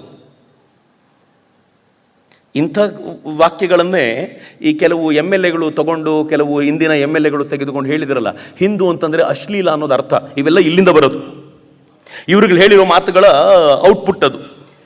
ಹಾಲ್ವೆಲ್ ಅನ್ನೋಂಥ ಒಬ್ಬ MP ಹೇಳ್ತಾನೆ, ಪ್ರಾಮಾಣಿಕತೆ ಮತ್ತು ವಿಶ್ವಾಸ ಯಾರಿಗೆ ಗೊತ್ತಿಲ್ವೋ ಅವರನ್ನು ಹಿಂದೂಗಳು ಅಂತ ಕರಿಬೋದು ಅಂತ. ಕ್ಲೈವ್ ಹೇಳ್ತಾನೆ, ಆಡಿದ ಮಾತಿಗೆ ಬದ್ಧತೆ ಇಲ್ಲದ ಜನರನ್ನ ಹಿಂದೂಗಳು ಅಂತ ಕರಿಬಹುದು. ಏನೂ ಗೊತ್ತಿಲ್ಲ ಇವರಿಗೆ, ಮಾತಿಗೋಸ್ಕರ ಪ್ರಾಣ ಕೊಡುವಂತ ಜನ ಭಾರತದಲ್ಲಿ ಹೆಂಗಿದ್ರು ಎನ್ನುವ ಪರಿಕಲ್ಪನೆಯೂ ಇರಲಿಲ್ಲ. ಶೋರ್ ಅನ್ನುವಂಥ ಒಬ್ಬ MP ಹೇಳ್ತಾನೆ, ಸುಳ್ಳು, ಕಳ್ಳತನ, ಲೂಟಿ, ದಂಗೆ ಇವುಗಳನ್ನು ಮಾಡಿದರೆ ಬಹಿಷ್ಕಾರ ಹಾಕಬೇಕು ಎನ್ನುವಂಥ ಪರಿಕಲ್ಪನೆಯೇ ಇಲ್ಲ ಅವರಿಗೆ. ಇದು ದೊಡ್ಡ ಕ್ರೈಮೇ ಅಲ್ಲ ಅವ್ರ ಪಾಲಿಗೆ, ಹಿಂದೂಗಳ ಪಾಲಿಗೆ ಅಂತಾನೆ. ಕೊನೆಗೆ ವಿಲ್ಬರ್ ಫೋರ್ಸ್ ಹೇಳ್ತಾನೆ, ವಿಲಿಯಂ ವಿಲ್ಬರ್ ಫೋರ್ಸ್ ಸ್ವತಃ ನಿಂತ್ಕೊಂಡು ಹೇಳ್ತಾನೆ, ನಾಶ ಹೊಂದಿದ ತಳಮಟ್ಟದ ಜನಾಂಗ ಅಂತ ಯಾವುದಾದ್ರೂ ಇದ್ರೆ ಅದು ಹಿಂದೂ ಜನಾಂಗ. ಅವರ ಮೂರ್ಖತನದಿಂದಲೇ ಅವರ ಅಪಾರವಾದ ಕಷ್ಟವನ್ನು ಅನುಭವಿಸ್ತಾ ಇದ್ದಾರೆ. ಪ್ರತಿ ವರ್ಷ ಅವನು ಲೆಕ್ಕಾಚಾರ ಕೊಡ್ತಾನೆ, ಸತಿ ಪದ್ಧತಿಗೆ 15,000 ಜನ ತೀರ್ಕೊಳ್ತಾರೆ. ಜಗನ್ನಾಥನ ರಥದ ಚಕ್ರದ ಕೆಳಗೆ 1,00,000 ಜನ ತಮ್ಮ ತಲೆಯನ್ನು ಕೊಟ್ಟು ಸಾಯ್ತಾರೆ ಅಂತ. ಅಲ್ಲಿವರೆಗೂ ಜಗನ್ನಾಥನ ರಥದ ಚಕ್ರದ ಕೆಳಗೆ ತಲೆ ಕೊಟ್ಟು ಸಾಯುವಂಥ ಪ್ರಕ್ರಿಯೆ ಇತ್ತು ಅಂತ ಯಾರಿಗೂ ಗೊತ್ತೇ ಇರಲಿಲ್ಲ. ಸತಿ ಪದ್ಧತಿಗೆ 500 ಜನ ತೀರ್ಕೊಳ್ಳಬಹುದು ಅನ್ನುವಂಥ ಕಲ್ಪನೆ 15,000ಕ್ಕೆ ಏರಿಸ್ತಾನೆ. ಅಂದರೆ ಭಾರತ ಅನಾಗರಿಕ ರಾಷ್ಟ್ರ ಅಂತ. ಆದರೆ ನಂಗೆ ಭಾಳ ಸಂತೋಷ ಏನು ಅಂತಂದರೆ, ಹೆನ್ರಿ ಮಾಂಟೆಗೊಮರಿ ಥರದವ್ರು ಎದ್ದು ನಿಂತ್ಕೊಂಡು ಹೇಳ್ತಾರೆ, ನಿಮ್ಮಲ್ಲಿ ಯಾವ್ಯಾವ MPಗಳು ಮಾತನಾಡಿದ್ದೀರೋ ನಿಮ್ಮಲ್ಲಿ ಅನೇಕರಿಗೆ ಭಾರತ ಅಂದರೆ ಏನು ಅಂತಾನೆ ಗೊತ್ತಿಲ್ಲ. ಭಾರತ ಎಂಥ ಅಪರೂಪದ ರಾಷ್ಟ್ರ ಅಂತಂದರೆ ಹೇಳ್ತಾನೆ, ಲಂಡನ್ನಲ್ಲಿ ಎಷ್ಟು ದರೋಡೆಕೋರರು, ದಂಗೆಕೋರನ್ನು ನೀವು ನೋಡ್ತೀರೋ, ಇಡೀ ದಕ್ಷಿಣ ಭಾರತದಲ್ಲಿ ಅದರ 500ರಿಂದ 150ರಿಂದ 200 ಪಟ್ಟು ಕಡಿಮೆ ಜನ ಇದ್ದಾರೆ ಅಂತ. ಎಷ್ಟು ಲೂಸ್ ವುಮೆನ್ಗಳನ್ನ ನೀವು ದಕ್ಷಿಣ ಭಾರತದಲ್ಲಿ ನೋಡ್ತೀರೋ, ಅದಕ್ಕಿಂತಲೂ 10 ಪಟ್ಟು ಹೆಚ್ಚು ಲೂಸ್ ವುಮೆನ್ಗಳು ನಿಮಗೆ ಲಂಡನ್ ಒಂದರಲ್ಲೇ ಕಾಣ್ತಾರೆ. ನೀವು ಭಾರತದ ಬಗ್ಗೆ ಮಾತನಾಡೋ ಯೋಗ್ಯತೆ ಇಲ್ಲ ಅಂತ ಮಾಂಟೆಗೊಮೆರಿ ಹೇಳ್ತಾನೆ. ಮಿತ್ರ, ಎಂತ ಅದ್ಭುತವಾದ ಮಾತುಗಳನ್ನು ಮೂರೇ ಹೇಳ್ತಾರೆ ಅಂತಂದ್ರೆ, ಪಾವಿತ್ರ್ಯ ಮತ್ತು ಬುದ್ಧಿವಂತಿಕೆಗೆ ಹಿಂದೂಗಳಿಗೆ ಎದುರಾಗಿರುವಂತ ಮತ್ತೊಬ್ಬ ವ್ಯಕ್ತಿಯನ್ನ ಹುಡುಕೋದು ಕಷ್ಟ, ಅಷ್ಟು ಅದ್ಭುತವಾಗಿರುವಂತ ಪಾವಿತ್ರ್ಯ ಅವನದ್ದು ಅಂತ ಮೂರೇ ಹೇಳ್ತಾರೆ. ಲಶಿಂಗ್ಟನ್ ಹೇಳ್ತಾರೆ, ಬಹಳ ಚೆನ್ನಾಗಿರುವಂತ ಮಾತಿದು. ಮುಂದೆ ಮೆಕಾಲೆ ಕೂಡ ಈ ತರದ ಅನೇಕ ಮಾತುಗಳನ್ನು ಹೇಳ್ತಾನೆ. ಮೆಕಾಲೆಯ ಒಂದು ಮಾತಿದೆ, ಏನ್ ಹೇಳ್ತಾನೆ ಅಂತಂದ್ರೆ, ಭಾರತದ ಅಷ್ಟೂ ಸಾಹಿತ್ಯವನ್ನ ನೀವು ಕ್ರೋಢೀಕರಿಸಿದ್ರೆ, ಅಷ್ಟೂ ಸಾಹಿತ್ಯ ವೇದಗಳಿಂದ ಹಿಡಿದು ನಾವು ಕೊನೆಯವಾಗಿ ಇವತ್ತಿನವರೆಗೂ ಸೃಷ್ಟಿಯಾಗಿರುವಂಥ ಎಲ್ಲ ಸಾಹಿತ್ಯವನ್ನ ಒಂದು ಕಡೆ ರಾಶಿ ಹಾಕಿದರೆ ಇಂಗ್ಲೆಂಡಿನ ಒಂದು ಶೆಲ್ಫ್ ಸಾಹಿತ್ಯಕ್ಕೆ ಸಮನಾಗಲ್ಲ ಅಂತ ಹೇಳ್ತಾನೆ. ಆದರೆ ಲಶಿಂಗ್ಟನ್ ಹೇಳ್ತಾನೆ, ಸಾಹಿತ್ಯ ಭಾರತೀಯರದ್ದು ಹೆಂಗಿದೆ ಅಂತಂದರೆ, ಪ್ರತಿ ಪ್ಯಾರಾಗ್ರಾಫಿನ ಕೊನೆಯ ಸಾಲು ಒಂದು ಮೌಲ್ಯ ಇಲ್ಲದೆ ಮುಗಿಯೋದಿಲ್ಲ. ಇಂಥ ಅದ್ಭುತವಾದ ಸಾಹಿತ್ಯವನ್ನು ಜಗತ್ತಿನಲ್ಲಿ ನೋಡ್ಲಿಕ್ಕೆ ಸಿಗಲ್ಲ ಅಂತಾನೆ. ಎಲ್ಲ MPಗಳಾಡುವಂಥ ಮಾತು. ಆದರೆ ದುರಂತ, ವೋಟಿಂಗ್ ಆಗುತ್ತೆ, 89 ಜನ ಕ್ರಿಶ್ಚಿಯಾನಿಟಿ ಆಗಬೇಕು ಅಂತ, 36 ಜನ ಬೇಡ ಅಂತ ಹೇಳ್ತಾರೆ. ಹೀಗಾಗಿ ಭಾರತ ಕ್ರಿಶ್ಚಿಯಾನಿಟಿಗೆ ತಯಾರುಗೊಳ್ಳುತ್ತೆ, ಅಧಿಕೃತವಾಗಿ ತಯಾರು ಮಾಡ್ಕೊಂಡು ಬರ್ತಾರೆ. ಇವೆಲ್ಲವೂ 1857 ಸಂಗ್ರಾಮಕ್ಕಿಂತ ಮುಂಚಿನ ಭೂಮಿಕೆ. 1857 ಸಂಗ್ರಾಮದಲ್ಲಿ ಯಾವಾಗ ಭಾರತೀಯರು ಇದನ್ನು ಅರ್ಥ ಮಾಡಿಕೊಂಡರೋ ಅವ್ರಿಗೆ ಗೊತ್ತಾಯಿತು, ನಮ್ಮನ್ನು ಒಡೆಯುವಂಥ ಪ್ರಯತ್ನ ಮಾಡಲಾಗ್ತಿದೆ ಅಂತ. ನಾನು ಯಾಕೆ ಇದನ್ನು ಗಂಭೀರವಾಗಿ ಹೇಳ್ತಿದ್ದೀನಿ ಅಂತಂದರೆ, ಮಿತ್ರರೆ, ಅವತ್ತಿನ ವಾತಾವರಣಕ್ಕೂ ಇವತ್ತಿನ ವಾತಾವರಣಕ್ಕೂ ಬಹಳ ಡಿಫರೆನ್ಸ್ ಇಲ್ಲ ಅಂತ. ರಾಜನಿಗೂ ಮತ್ತು ಜಮೀನ್ದಾರನ ನಡುವೆಯೂ ಬೆಂಕಿ ಹಚ್ಚಿದ್ರು, ಹಿಂದೂಗಳು ಮತ್ತು ಮುಸಲ್ಮಾನರ ನಡುವೆ ಬೆಂಕಿ ಹಚ್ಚಿದ್ರು, ಉತ್ತರ ಭಾರತ ಮತ್ತು ದಕ್ಷಿಣ ಭಾರತ ಅನ್ನೋದಕ್ಕೆ ಬೆಂಕಿ ಹಚ್ಚಿದ್ರು. ತಮಿಳು ಭಾಷೆ ಅದು ಸಂಸ್ಕೃತಕ್ಕಿಂತಲೂ ಶ್ರೇಷ್ಠವಾದ್ದು ಮತ್ತು ಪುರಾತನವಾದ್ದು ಅನ್ನುವಂಥ ಒಂದು ಬೆಂಕಿ ಕಡ್ಡಿಗೀರುವಂಥ ಪ್ರಯತ್ನವನ್ನು ಮಾಡಿದರು. ಆರ್ಯ ಮತ್ತು ದ್ರಾವಿಡ ಅನ್ನುವಂಥ ಒಂದು ವಿಭಜನೆಯನ್ನು ಕ್ರಿಯೇಟ್ ಮಾಡುವಂತ ಪ್ರಯತ್ನ ಮಾಡಿದ್ರು. ಉದ್ದಕ್ಕೂ ಅವ್ರು ಯಾವ್ಯಾವ ಬೆಂಕಿ ಕಡ್ಡಿ ಗೀರಿದ್ರೋ ಇವತ್ತಿಗೂ ಆ ಕಡ್ಡಿಗಳು ಧಗಧಗನೆ ಉರಿತಾನೆ ಇವೆ. ಅವರೆಲ್ಲರೂ ಒಂದು ಉದ್ದೇಶ ಇಟ್ಕೊಂಡು ಮಾಡಿದ್ರು ಅಂತ ಗೊತ್ತಿದ್ದ ನಂತರವೂ ಕೂಡ ಇವತ್ತಿಗೂ ದ್ರಾವಿಡವಾದ ಬಹಳ ಜೋರಾಗಿ ನಡೆಯುತ್ತೆ. ಅದು ಸುಳ್ಳು ಅಂತ ಜಗತ್ತಿನ ಎಲ್ಲ ವಿಜ್ಞಾನಿಗಳು ಹೇಳಿಯಾಗಿದೆ. ಇವತ್ತಿಗೂ ನಾವು ಮಾತ್ರ ಆರಾಧಿಸಿಕೊಳ್ಳುವಂಥ ಸ್ಥಿತಿಯಲ್ಲಿದ್ದೀವಿ ಅಂತಂದರೆ ಬ್ರಿಟಿಷರು ಎಂಥ ಬೀಜ ಬಿತ್ತಿಟ್ಟು ಹೋದ್ರು ಅಂತ ಲೆಕ್ಕ ಹಾಕ್ಕೊಳ್ಳಿ. ಆದರೆ ಅವತ್ತಿನ ಭಾರತೀಯ ಸ್ಥಿತಿ ಹೆಂಗಿತ್ತು ಅಂತಂದರೆ, ಭಾರತೀಯರದ್ದು ಇದನ್ನು ಅರ್ಥ ಮಾಡ್ಕೊಂಡ್ಮೇಲೆ ತಮ್ಮ ನಡುವೆ ಇರುವಂಥ ಎಲ್ಲ ಭೇದಗಳನ್ನು ಪಕ್ಕಕ್ಕಿಟ್ಟು ಬ್ರಿಟಿಷರನ್ನು ಓಡಿಸೋದು ಒಂದನ್ನೇ ಗುರಿಯಾಗಿಟ್ಕೊಂಡು ಎಲ್ಲರೂ ಏಕಕಾಲಕ್ಕೆ ಸಿಡಿದಿದ್ದರಲ್ಲ 1857 ಸಂಗ್ರಾಮ. ಅದರ ದುರಂತ ಏನಾಯಿತು ಗೊತ್ತೇನು? ಆ ಸಂಗ್ರಾಮದಲ್ಲೂ ಕೂಡ ಬ್ರಿಟಿಷರ ಕೈ ಮೇಲಾಗಿ ಇನ್ನು ಭಾರತೀಯರನ್ನು ಅವರು ಮಟ್ಟ ಹಾಕಿ ನಿಂತ ಮೇಲೆ ಭಾರತೀಯರಿಗೆ ಅನ್ನಿಸ್ತು ಬ್ರಿಟಿಷರು ಅನ್ಕಾಂಕರಬಲ್ ಫೋರ್ಸ್, ಅವರನ್ನು ಎದುರಿಸೋದು ಬಹಳ ಕಷ್ಟ ಅಂತ. ಈ ಮೈಂಡ್ ಸೆಟ್ಟಿಗೆ ಹೋಗಿತ್ತಲ್ಲ, ಇದರಿಂದ ಆಚೆ ಕರ್ಕೊಂಡು ಬರುವಂಥ ಅಗತ್ಯ ಇತ್ತು. ಕೆಲವರು ಮಾಡಿದರು. ದಾದಾಬಾಯಿ ನವರೋಜಿಯವರದ್ದು ನಾವೆಲ್ಲರೂ ಓದಲೇಬೇಕಾಗಿರುವಂಥ ಅಪರೂಪದ ಸಾಹಿತ್ಯ ಅದು. ಅವರು ಡ್ರೈನ್ ಥಿಯರಿನ ತಗೊಂಡು ಬಂದರು. ಹೇಗೆ ಭಾರತದಿಂದ ವೆಲ್ತನ್ನು ಬ್ರಿಟಿಷರು ಎಳ್ಕೊಂಡು ಹೋಗ್ತಿದ್ದಾರೆ, ಕಸ್ಕೊಂಡು ಹೋಗ್ತಾ ಇದ್ದಾರೆ, ಅದರ ಕಾರಣಕ್ಕೋಸ್ಕರ ಭಾರತ ಬಡವಾಗಿದೆ ಹೊರತು ಸ್ವತಃ ಭಾರತ ಬಡ ಅಲ್ಲ ಅನ್ನೋದನ್ನ ದೊಡ್ಡ ದೊಡ್ಡ ವೇದಿಕೆಗಳ ಮೇಲೆ ದಾದಾಬಾಯಿ ನವರೋಜಿ ಹೇಳಲಿಕ್ಕೆ ಶುರು ಮಾಡಿದರು. ಬಾಲಗಂಗಾಧರ್ ತಿಲಕರ ಮಾತುಗಳು ಹೆಂಗಿದ್ವು ಗೊತ್ತೇನು? ಬಾಲಗಂಗಾಧರ್ ತಿಲಕರು ಕೇಳ್ತಿದ್ರು ಕೂತ ಜನರಿಗೆಲ್ಲ, ಶಿವಾಜಿ ಮಾಡಿ ತಪ್ಪಂತೀರೇನು? ಪೂನಾದಲ್ಲಿ ಅವ್ರು ಕೇಳ್ತಿದ್ದ ಮಾತು, ಶಿವಾಜಿ ಮಾಡಿ ತಪ್ಪು ಅಂತೀರೇನು? ಶಿವಾಜಿಯನ್ನ ಆರಾಧಿಸುವ ಜನ ಪೂನಾದಲ್ಲಿ ಶಿವಾಜಿ ಮಾಡಿ ತಪ್ಪು ಅಂತ ಹೆಂಗೆ ಯೋಚನೆ ಮಾಡ್ತಾರೆ? ಆದರೆ ಅವ್ರು ಹೇಳ್ತಾರೆ ಶಿವಾಜಿ ಮಾಡಿ ತಪ್ಪಲ್ಲ. ಯಾಕೆ ಅಂತಂದ್ರೆ ಅಗತ್ಯ ಬಿದ್ದರೆ ಶಸ್ತ್ರವನ್ನು ಎತ್ಕೊಳ್ಬೇಕು ಅಂತ ಕೃಷ್ಣನೇ ಹೇಳಿರೋದ್ರಿಂದ ಶಿವಾಜಿ ಮಾಡಿದ್ದನ್ನು ತಪ್ಪು ಅಂತ ಭಾರತೀಯರು ಗಣಿಸಲ್ಲ. ಹೀಗಾಗಿ ಅಗತ್ಯ ಬಿದ್ದರೆ ನೀವು ಯಾವ ಕೆಲಸ ಮಾಡಬೇಕೋ ಮಾಡಿ, ಯಾಕೆ ಅಂತಂದ್ರೆ ಗೀತೆಯ ಅಭಯ ಇದೆ ಅದಕ್ಕೆ ಅಂತ ಡೈರೆಕ್ಟ್ ಆಗಿ ಹೇಳ್ತಿರ್ಲಿಲ್ಲ, ಇಂಡೈರೆಕ್ಟ್ ಆಗಿ ಕೊಡಬೇಕಾಗಿರುವಂತ ಸಂಗತಿಯನ್ನು ಕೊಡ್ತಿದ್ರು. ಇವರೆಲ್ಲರೂ ಇಂಡೈರೆಕ್ಟ್ ಆಗಿ ಮಾಡ್ತಿದ್ರು. ಆದರೆ 1857 ನಂತರ ಮುನ್ನುಗ್ಗಿ ಒಂದು ಮಹತ್ ಸಾಹಸಕ್ಕೆ ಇಡೀ ದೇಶವನ್ನು ಒಗ್ಗೂಡಿಸಬಲ್ಲಂಥ ಒಂದು ಯಾವುದಾದ್ರೂ ಒಂದು ಅಪರೂಪದ ಶಕ್ತಿ ಬೇಕಿತ್ತಲ್ಲ ಮಿತ್ರರೆ, ಭಗವಂತ ಅದನ್ನು ಸಾವರ್ಕರ್ ರೂಪದಲ್ಲಿ ಕೊಟ್ಟ ಅಂತ ನಾನು ಭಾವಿಸ್ತೀನಿ. ಸಾವರ್ಕರ್ ಏನು ಅಂತ ಹೇಳೋಕ್ಕಿಂತ ಏನಲ್ಲ ಅಂತ ಕೇಳಬೇಕು ಅಂತ. ಸಾವರ್ಕರ್ ಒಬ್ಬ ಬರಹಗಾರ, ಅದ್ಭುತವಾದ ಬರಹಗಾರ. ಅವ್ರ ಬರಹಗಳ ಪ್ರಭಾವ ಹೆಂಗಿತ್ತು ಅಂತಂದ್ರೆ, ಅವರು ಬರೆದ ಪುಸ್ತಕಗಳನ್ನ ಕದ್ದು ಮುಚ್ಚಿ ಮಾರಾಟ ಮಾಡಿ ಕ್ರಾಂತಿಕಾರಿಗಳು ಆ ದುಡ್ಡಿನಿಂದ ತಮ್ಮ ಕ್ರಾಂತಿ ಕಾರ್ಯವನ್ನ ನಡೆಸ್ತಾ ಇದ್ರು. 1857 ಕೃತಿ ಸಾವರ್ಕರ್ ಏನಾದರೂ ಬರಿದೇ ಹೋಗಿದ್ದಿದ್ರೆ ಇವತ್ತಿಗೂ ನಮ್ಮ ಪಠ್ಯ ಪುಸ್ತಕಗಳಲ್ಲಿ ಅದನ್ನ ಸಿಪಾಯಿ ದಂಗೆ ಅಂತಾನೆ ಓದ್ತಿದ್ವಿ. ಸಾವರ್ಕರ್ ಅದಕ್ಕೊಂದು ಹೊಸ ರಂಗು ಕೊಟ್ಟು ಇದು ಸಿಪಾಯಿ ದಂಗೆ ಅಲ್ಲ, ಪ್ರಥಮ ಸ್ವಾತಂತ್ರ್ಯ ಸಂಗ್ರಾಮ ಅಂತ ಹೇಳಿದ್ರಲ್ಲ, ಆ ಪುಸ್ತಕ ಎಷ್ಟು ಬಾರಿ ಮರು ಮುದ್ರಣ ಕಳ್ತು. ಅದರ 4ನೇ ಮುದ್ರಣವನ್ನ ಬ್ರಿಟಿಷರು ಬ್ಯಾನ್ ಮಾಡಿದ್ದಾಗಿಯೂ 4ನೇ ಮುದ್ರಣವನ್ನ ಮಾಡಿದ್ಯಾರು ಗೊತ್ತಾ? ಸ್ವತಃ ಸುಭಾಷ್ ಚಂದ್ರ ಬೋಸರು ಇಂಡಿಯನ್ ನ್ಯಾಷನಲ್ ಆರ್ಮಿಯ ಸೈನಿಕರು ಓದ್ಲಿ ಅಂತ ಅದರ 4ನೇ ಮುದ್ರಣವನ್ನ ಮಾಡಿಸಿದ್ರು. ಇದು ಸಾವರ್ಕರ್ ಬರಹದ ತಾಕತ್ತು ಅಂತ.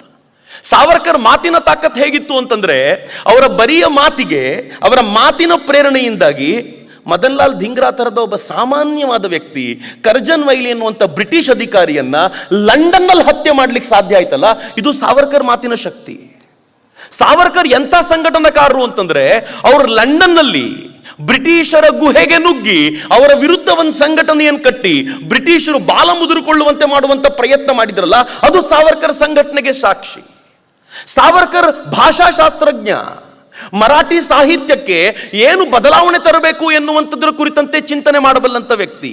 ಸಾವರ್ಕರ್ ಧಾರ್ಮಿಕ ಚಿಂತನೆಯಲ್ಲಿ ಮುಂದಾಳತ್ವ ವಹಿಸಿದವರು. ಸಾವರ್ಕರ್ ಇತಿಹಾಸಜ್ಞ. ಸಾವರ್ಕರ್ ಏನಲ್ಲ ಅಂತ ಕೇಳಬೇಕು ಅಂದ್ರೆ ಯಾರಾದರೂ ಕಾಂಗ್ರೆಸ್ಸಿಗರನ್ನ ಕೇಳಬೇಕು. ಸಾವರ್ಕರ್ ಕುರಿತಂತೆ ಇರೋದು ಒಂದೇ ಒಂದು ಆರೋಪ ಇವರೆಲ್ಲರಿಗೂ, ಸಾವರ್ಕರ್ ಕ್ಷಮಾಪಣಾ ಪತ್ರ ಬರೆದ್ರು ಅಂತ. ಮಿತ್ರ, ತುಂಬ ಬಾರಿ ಉತ್ತರ ಕೊಡ್ಲಿಕ್ಕೆ ಹೋಗೋದು ತಪ್ಪು ಅಂತ ನನಗನ್ಸುತ್ತೆ. ಯಾಕೆಂದರೆ ಅರ್ಥವಾಗದ ಅಯೋಗ್ಯರಿಗೆ ನೀವು ತುಂಬ ಅರ್ಥ ಮಾಡಿಸ್ಲಿಕ್ಕೆ ಹೋದರೆ ನಿಮ್ಮ ಕಂಠ ಶೋಷಣೆ ಆಗುತ್ತೆ ಹೊರತು ಅರ್ಥ ಮಾಡ್ಕೊಳ್ಬಾರ್ದು ಅಂತ ಡಿಸೈಡ್ ಮಾಡದೇ ಇರೋನು ಯಾವತ್ತೂ ಪ್ರಯತ್ನ ಪಡಲ್ಲ ಅಂತ. ಆದರೆ ಸ್ವಲ್ಪ ಗಂಭೀರವಾಗಿ ಯೋಚನೆ ಮಾಡಿ. ಸಾವರ್ಕರ್ ಬರೆದಿದ್ದು ಕ್ಷಮಾಪಣಾ ಪತ್ರವಾ? ಅದೊಂದು ಅಧಿಕಾರ ರೀ. ಯಾವತ್ತಾದರೂ ಕೋರ್ಟ್ನಲ್ಲಿ ನಿಂತ್ಕೊಂಡು ನನ್ನ ಪರವಾಗಿ ನಾನು ವಾದ ಮಾಡ್ಕೊಳ್ತೀನಿ ಅಂತ ಯಾವುದಾದ್ರೂ ಒಬ್ಬ ಕ್ಲೈಂಟ್ ಹೇಳಿದರೆ ಅಥವಾ ಯಾವುದಾದ್ರೂ ಒಬ್ಬ ವ್ಯಕ್ತಿ ಹೇಳಿದರೆ, ನನ್ನ ಪರವಾಗಿ ವಾದ ಮಾಡ್ಲಿಕ್ಕೆ ಯಾರೂ ಇಲ್ಲ ಸರ್, ನಾನೇ ವಾದ ಮಾಡ್ಕೊಳ್ತೀನಿ, ನಾನು ಏನೂ ತಪ್ಪು ಮಾಡಲಿಲ್ಲ ಅಂತ ನಾನು ಪ್ರೂವ್ ಮಾಡ್ತೀನಿ ಅಂತ ಹೇಳಿದರೆ ಕ್ಷಮಾಪಣೆ ಏನದು? ಸಾವರ್ಕರ್ ಕುರಿತಂತೆ ಮಾತಾಡುವ ಪ್ರತಿಯೊಬ್ಬ ವ್ಯಕ್ತಿಯೂ ಕೂಡ, ಪ್ರತಿಯೊಬ್ಬ ಕಾಂಗ್ರೆಸ್ಸಿಗನೂ ಕೂಡ ಒಂದ್ಸಲ ತಮ್ಮ ನಾಯಕರುಗಳ ಹಿಸ್ಟ್ರಿಯನ್ನು ನೋಡಬೇಕು. ಅವರೆಲ್ಲ ಎಲ್ಲೆಲ್ಲಿದ್ರು, ಯಾವ್ಯಾವ ಜೈಲಿನಲ್ಲಿದ್ದರು ಅಂತ. ನಾನು ಪಟೇಲ್ರ ಕುರಿತಂತೆ ಓದಿದ್ದೀನಿ. ನಂಗೆ ಪಟೇಲ್ರ ಕುರಿತಂತೆ ಅಪಾರವಾದ ಗೌರವ ಇದೆ. ಆದರೆ ಪಟೇಲ್ರ ಜೀವನವನ್ನು ಓದುವಾಗ ಅದರಲ್ಲಿ ಒಂದು ಕಡೆ ತುಂಬ ಚೆನ್ನಾಗಿ ಬರುತ್ತೆ. ರಾಜಮೋಹನ್ ಗಾಂಧಿ ಬರೆದಿರುವಂಥ ಪಟೇಲ್ ಅನ್ನುವಂಥ ಕೃತಿ, ಅದರಲ್ಲಿ ಬಹಳ ಚೆನ್ನಾಗಿ ಹೇಳ್ತಾರೆ. ಪಟೇಲ್ರು, ಜವಾಹರ್ಲಾಲ್ ನೆಹರು, ಮಹಾತ್ಮ ಗಾಂಧಿ ಈ ಥರ ಎಲ್ಲ ಪ್ರಮುಖ ನಾಯಕರು ಜೈಲಿನಲ್ಲಿದ್ದಾಗ ಪಟೇಲ್ರು ಸಂಜೆ ಆದರೆ ಎಲ್ಲರೂ ಜೊತೆಯಲ್ಲಿ ಸೇರ್ಕೊಂಡು ಆಟ ಆಡ್ತಾ ಇದ್ರು. ಅವರಿಗೆ ಬೋರ್ ಆದರೆ ಅವರು ಗಾರ್ಡನಿಂಗ್ ಮಾಡಲಿಕ್ಕೆ ಅಂತ ಬರ್ತಿದ್ರು. ಗಾರ್ಡನಿಂಗ್ ಮಾಡಲಿಕ್ಕೆ ಅವರಿಗೆ ಊಟ ತಿಂಡಿ ಹೊರಗಡೆಯಿಂದ ತಂದುಕೊಡ್ಲಿಕ್ಕೆ ಮುಕ್ತವಾದ ಅವಕಾಶ ಇತ್ತು. ಅವರಿಗೆ ಗಾಳಿಯಲ್ಲಿ ಅಡ್ಡಾಡ್ಲಿಕ್ಕೆ, ತಿರುಗಾಡ್ಲಿಕ್ಕೆ ವ್ಯವಸ್ಥೆ ಇತ್ತು. ಕೆಲಸ ಅಂತೂ ಏನೂ ಇರಲಿಲ್ಲ. ಅವರಿಗೆ ಶೇವಿಂಗ್ ಮಾಡಲಿಕ್ಕೆ, ಕಟಿಂಗ್ ಮಾಡಲಿಕ್ಕೆ ಯಾರಾದರೂ ಬರ್ತಿದ್ರು. ಏನು ಅದ್ಭುತವಾಗಿರುವಂಥದ್ದು! ಜೈಲಿನಲ್ಲಿದ್ರು ಅನ್ನೋದು ಬಿಟ್ಟರೆ ಇನ್ನೆಲ್ಲ ಸವಲತ್ತಿತ್ತು. ಸಾವರ್ಕರ್ ಹೆಂಗಿತ್ತು? ಸಾವರ್ಕರ್ ಇದ್ದಂಥ ಜೈಲಿನ ಇಂಚಿಂಚು ಡೀಟೇಲ್ನ ತಮ್ಮ ಕೃತಿಯಲ್ಲಿ ಅವರು ಬರೀತಾರೆ. 13.5 ಅಡಿ ಉದ್ದ, ಸುಮಾರು 7.5 ಅಡಿ ಅಗಲ. ಯಾರ್ಯಾರು ಕಾಲಾಪಾನಿಗೆ ಹೋಗಿ ಬಂದಿರ್ತಾರೋ ಗೊತ್ತಾಗತ್ತೆ ಅವರಿಗೆ. 13.5 ಅಡಿ ಉದ್ದ, 7.5 ಅಡಿ ಅಗಲ, ಒಂದು 8-9 ಅಡಿ ಎತ್ತರ. 8 ಅಡಿ ಎತ್ತರಕ್ಕೆ ಒಂದು ಸಣ್ಣ ಕಿಟಕಿ, ಅಷ್ಟೇ ಒಂದು ಸೆಲ್, ಅಷ್ಟರಲ್ಲೇ ಇರಬೇಕು. ಇದ್ದಿದ್ರು ಸುಮ್ಮನೆ ಇರೋದಲ್ಲ, ಆರಾಮಾಗಿರ್ಬೇಕು, ಹೊರಗಡೆ ತಿರುಗಾಡ್ಕೊಂಡಿರೋದು ಅಂತಲ್ಲ. ಒಬ್ಬ ವ್ಯಕ್ತಿಗೆ ಒಂದು ಸೆಲ್, ಅದಕ್ಕೆ ಸೆಲ್ಯುಲಾರ್ ಜೈಲ್. ಅದು ಪಕ್ಕದಲ್ಲಿ ಯಾರಿದ್ದಾನೆ ಅಂತ ಗೊತ್ತಾಗಲ್ಲ. ಅವರ ಈ ಕಿಟಕಿಗೆ ಮತ್ತೊಬ್ಬನ ಇನ್ನೊಂದು ಕಿಟಕಿ, ಹೀಗಾಗಿ ಇನ್ನೊಂದು ಜೈಲಿನ ಕಿಟಕಿ ಕಾಣೋದ್ರಿಂದ ಯಾರಿದ್ದಾರೆ ಅಂತ ಗೊತ್ತಾಗೋ ಪ್ರಮೇಯವೇ ಇಲ್ಲ. ಸಾವರ್ಕರ್ರ ಅಣ್ಣ ಸಾವರ್ಕರ್ಗಿಂತ ಮುಂಚಿತವಾಗಿ ಜೈಲಿಗೆ ಹೋಗಿದ್ರು ಅಂಡಮಾನ್ನ ಕಾಲಾಪಾನಿಗೆ. ಸಾವರ್ಕರ್ನ ಭೇಟಿ ಆಗಲಿಕ್ಕೆ ಕನಿಷ್ಠ ಪಕ್ಷ 1-1.5 ವರ್ಷ ಹಿಡಿತು. ಜೈಲಿನಲ್ಲೇ ಇದ್ರು, ಒಂದೇ ಜೈಲಲ್ಲಿ ಅಣ್ಣ ತಮ್ಮ ಇಬ್ರು ಇದ್ರು, ಭೇಟಿ ಆಗ್ಲಿಕ್ಕಾಗಿರ್ಲಿಲ್ಲ. ಸಾವರ್ಕರ್ ಅಣ್ಣನಿಗೆ ನನ್ನ ತಮ್ಮ ಜೈಲಿಗೆ ಅಂಡಮಾನ್ನ ಕಾಲಾಪಾನಿಗೆ ಬಂದಿದ್ದಾನೆ ಅಂತ ಗೊತ್ತಾಗಿದ್ದೆ ಮೊದಲನೇ ಬಾರಿ ಅವರನ್ನು ಕಣ್ಣಲ್ಲಿ ಕಣ್ಣಿಟ್ಟು ಸಂಧಿಸಿದಾಗ. ಆಮೇಲೆ ಏನಾಯ್ತು ಗೊತ್ತೇನು? ಸಾವರ್ಕರ್ ಅಣ್ಣ ಒಂದು ಪತ್ರ ಬರೆದು ಕಳಿಸ್ತಾರೆ ತಮ್ಮನಿಗೆ, ಕದ್ದು ಮುಚ್ಚಿ ಪತ್ರ ಕಳಿಸ್ತಾರೆ. ಪತ್ರದಲ್ಲಿ ಬರೀತಾರೆ, ತಾತ್ಯ ನೀನು ಅಲ್ಲೆಲ್ಲೋ ಇದ್ದು ಬ್ರಿಟಿಷರ ವಿರುದ್ಧ ಹೋರಾಟ ಮಾಡ್ತಿದ್ಯಾ ಅನ್ನೋಂಥ ಒಂದೇ ಒಂದು ಕನಸಿನಿಂದ ಇಲ್ಲಿ ನನ್ನ ಜೀವವನ್ನು ಗಟ್ಟಿಯಾಗಿ ಹಿಡ್ಕೊಂಡು ಕೂತಿದ್ನಲ್ಲೋ, ನೀನೂ ಬಂದ್ಬಿಟ್ರೆ ಇನ್ನು ಸ್ವಾತಂತ್ರ್ಯದ ಹೋರಾಟ ಮಾಡೋದು ಯಾರೋ? ಆ ಪತ್ರದ ಆ ವೇದನೆಯನ್ನು ಗಮನಿಸಿ ಅದಕ್ಕೆ ಸಾವರ್ಕರ್ ಉತ್ತರ ಏನಿರ್ಬೋದು ಮಿತ್ರ? ನಾನು ನೀವು ಇಮ್ಯಾಜಿನ್ ಮಾಡ್ಲಿಕ್ಕೆ ಸಾಧ್ಯ ಇಲ್ಲ. ಯೋಚನೆ ಮಾಡಿ, ನನ್ನ ಮೇಲೆ ಪೂರ್ಣ ಭರವಸೆ ಇಟ್ಟಿರುವಂಥ ನನ್ನ ಅಣ್ಣ ಒಂದು ಪತ್ರ ಬರೆದು ಹೇಳ್ತಾನೆ, ನೀನೂ ಇಲ್ಲಿ ಬಂದ್ಬಿಟ್ಟಿಯೇನೋ, ನೀನು ಹೊರಗಡೆ ಇದೆಯಾ ಅಂತ ಈ ಎಲ್ಲ ಯಾತನೆಯನ್ನ ನನ್ನ ಜೀವ ಔಡುಗಚ್ಚಿ ಸಹಿಸ್ಕೊಂಡಿದ್ದೀನಿ. ಇವತ್ತೋ ನಾಳೆ ನನ್ನ ತಮ್ಮ ಸ್ವಾತಂತ್ರ್ಯ ತರಿಸ್ತಾನೆ, ನಾವೆಲ್ಲರೂ ಬಿಡುಗಡೆಯಾಗಿ ಹೋಗ್ತೀವಿ ಅಂತ ಔಡುಗಚ್ಕೊಂಡು ಕೂತಿದ್ದೀನಿ.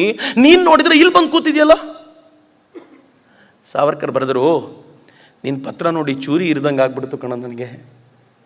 ಈ ದೇಶದಲ್ಲಿ ಮುಂದೆ ನಿಂತ್ಕೊಂಡು ಹೋರಾಟ ಮಾಡಿದವ್ರನ್ನಷ್ಟೇ ಗಣಿಸೋದಲ್ಲ, ಯಾರು ಸೈಲೆಂಟಾಗಿ ಯಾರಿಗೂ ಗೊತ್ತಾಗದಂತೆ ಕೆಲಸ ಮಾಡ್ತಿದ್ದಾರೋ ಅವರನ್ನು ನಾವು ಗೌರವಿಸ್ತೀವಿ ಅಂತ ನಿಂಗೆ ಗೊತ್ತು ತಾನೆ. ಇವತ್ತು ನಾನು ಅಂಥ ಹೋರಾಟಕ್ಕೆ ಸಜ್ಜಾಗಿ ಬಂದಿದ್ದೀನಿ ಅಂತ ಸಾವರ್ಕರ್ ಪತ್ರ ಬರೀತಾರೆ. ಏನು ದೊಡ್ಡತನ ಅದು, ಏನು ಅದ್ಭುತವಾದ ಬದುಕು ಮಿತ್ರ. ಇವೆಲ್ಲ ಅರ್ಥ ಆಗ್ಲಿಕ್ಕೆ ಸಾಧ್ಯ ಅಂದ್ಕೊಂಡಿದ್ದೀರೇನು? ಇಂಥ ಸಾವರ್ಕರ್ ಜೈಲಿಗೆ ಹೋದ 6 ತಿಂಗಳಲ್ಲೇ ತಮಗಿರುವ ಅಧಿಕಾರವನ್ನು ಬಳಸ್ಕೊಂಡು, ಅಧಿಕಾರ ಅಂತ ಯಾಕೆ ಹೇಳ್ತೀನಿ ಗೊತ್ತೇನು? ಸಾವರ್ಕರ್ ಮಾತ್ರ ಅಲ್ಲ, ಆ ಜೈಲಿಗೆ ಬಂದಂಥ ಪ್ರತಿಯೊಬ್ಬರೂ ಕೂಡ ತಾವು ಪತ್ರವನ್ನು ಬರೆಯುವಂಥ, ಕ್ಷಮಾಪಣಾ ಪತ್ರವನ್ನು ನೀವು ಕರೆಯೋದೇ ಆದರೆ ಅದನ್ನು ಬರೆಯುವಂಥ ಅವರಿಗೆ ಅಧಿಕಾರ ಇತ್ತು. ಅವರು ಅದನ್ನು ಬರಿಬೋದಾಗಿತ್ತು. ಹಾಗೆ ಬರೆದವ್ರು ಯಾರಿದ್ರು?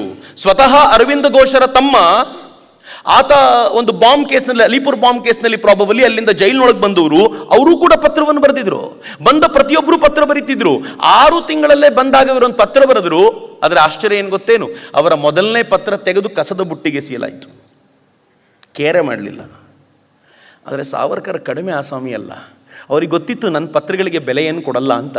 ಆದರೆ ಸಾವರ್ಕರ್ ಅಲ್ಲಿದ್ದಾರೆ ಎನ್ನುವಂಥ ಪ್ರೇರಣೆಯೇ ಹೆಂಗಿತ್ತು ಅಂತಂದರೆ, ಸಾವರ್ಕರ್ ಪ್ರಭಾವದಿಂದ ಒಬ್ಬ ವ್ಯಕ್ತಿ, ಒಬ್ಬ ಕ್ರಾಂತಿಕಾರಿ ಹೇಗೋ ಕಷ್ಟಪಟ್ಟು ಒಂದು ಪೇಪರು ಪೆನ್ಸಿಲ್ಲು ಸಂಪಾದಿಸಿಕೊಂಡು ಇಲ್ಲಿರುವಂಥ ಯಾತನೆಯನ್ನು ಏನು ಅಂತ ಬರಿತಾನೆ. ಏನು ಯಾತನೆ? ಬೆಳಗ್ಗೆ ಬೇಗ ಏಳಬೇಕು, ಎದ್ದ ನಂತರ ಹಗ್ಗ ಹೊಸೆಯುವಂಥ ಕೆಲಸ, ಹಗ್ಗ ಹೊಸೆಯೋದ್ರಲ್ಲಿ ಎಕ್ಸ್ಪರ್ಟ್ ಆದವರಿಗೆ ಗಾಣ ಸುತ್ತುವಂಥ ಕೆಲಸ. ಸಾವರ್ಕರ್ ತಮ್ಮ ಮಾಜಿ ಜೀವನ್ ಟೇಪಲ್ಲಿ ಹೇಳ್ತಾರೆ, 10 ನಿಮಿಷ ಗಾಣ ಸುತ್ತಿದ್ರೆ ಬಾಯಿ ಒಣಗೋಗ್ತಿತ್ತು, ಸತ್ತೇ ಹೋಗ್ತೀವಿ ಅಂತ ಅನ್ನಿಸ್ತಿತ್ತು, ಮೈಯೆಲ್ಲ ಕಂಪನಗೊಳ್ತಿತ್ತು. 1 ಲೋಟ ಕುಡಿಲಿಕ್ಕೆ ನೀರು ಸಿಕ್ಕಿದ್ರೆ ಸಾಕಾಗ್ತಿತ್ತು, ಆದರೆ ನಮ್ಗೆ ಇಡೀ ದಿನ ನೀರು ಸಿಕ್ತಿರ್ಲಿಲ್ಲ. ಹೇಳಿದಷ್ಟು ಎಣ್ಣೆ ತೆಗಿಲಿಲ್ಲ ಅಂತಂದರೆ ರಾತ್ರಿ ಇಡೀ ಮತ್ತೆ ಶಿಕ್ಷೆ ಅನುಭವಿಸಬೇಕಾಗ್ತಿತ್ತು ಅನ್ನೋ ಕಾರಣಕ್ಕೆ ನಾವೆಲ್ಲರೂ ಪುರುಸೊತ್ತಿಲ್ಲದೆ ಎಣ್ಣೆ ತೆಗೆಯುವಂಥ ಪ್ರಯತ್ನ ಮಾಡ್ತಿದ್ವಿ ಅಂತ ಸಾವರ್ಕರ್ ಬರೀತಾರೆ. ಸಾವರ್ಕರ್ಗೆ ಎಂತೆಂಥ ಶಿಕ್ಷೆ ಕೊಟ್ಟಿದ್ದಾರೆ ಗೊತ್ತೇನು? ಅವರನ್ನು ದೇಶದ್ರೋಹಿ ಅಂತ ಕರೆಯೋರು ಒಂದ್ಸಲ ತಮ್ಮ ಮುಖಗಳನ್ನು ಕನ್ನಡಿಯಲ್ಲಿ ನೋಡ್ಕೋಬೇಕು. ಸಾವರ್ಕರ್ಗೆ ಒಂದ್ಸಲ ಒಂದು ಶಿಕ್ಷೆ ಕೊಟ್ಟರು. ಸಾವರ್ಕರ್ಗಂತೂ ಎಷ್ಟು ಸಲ ಸಾಲಿಟರಿ ಸೆಲ್, ಅಂದರೆ ಎಲ್ಲರಿಂದಲೂ ದೂರವಾಗಿರುವಂಥ ಸೆಲ್ನಲ್ಲಿ, ಕತ್ತಲ ಕೋಣೆಯಲ್ಲಿ ಹಾಕ್ತಿದ್ರು ಅಂತಂದರೆ ಒಂದು ಸೆಲ್ ನಂಬರ್ 52ನಲ್ಲಿ ಕೂಡ ಹಾಕಿರ್ತಿದ್ರು ಅವ್ರನ್ನ most of the time. 52 cell ಯಾಕೆ ಗೊತ್ತಾ? ಆ 52 ನಂಬರ್ ಸೆಲ್ನ ಪಕ್ಕದಲ್ಲೇ ನೇಣಿಗೇರುವಂಥ ಜಾಗ. ಯಾರ್ಯಾರನ್ನ ನೇಣಿಗೆ ಏರಿಸಬೇಕಾಗಿತ್ತು ಅವ್ರನ್ನಲ್ಲಿ ಕರ್ಕೊಂಡು ಬರ್ತಾರೆ, ಅವರನ್ನು ಕೂಡ ಅಲ್ಲಿಡ್ತಾರೆ. ಆ ನೇಣಿಗೆ ಇರುವಂಥ 3 ಉರುಳುಗಳು ಇವ್ರ ಕಣ್ಣಿಗೆ ಕಾಣುವಂತಿತ್ತು. ಪ್ರತಿ ಬಾರಿ ಮಾನಸಿಕವಾಗಿ ಕುಗ್ಗಿಸಬೇಕು ಅನ್ನುವಂಥ ಪ್ರಯತ್ನ.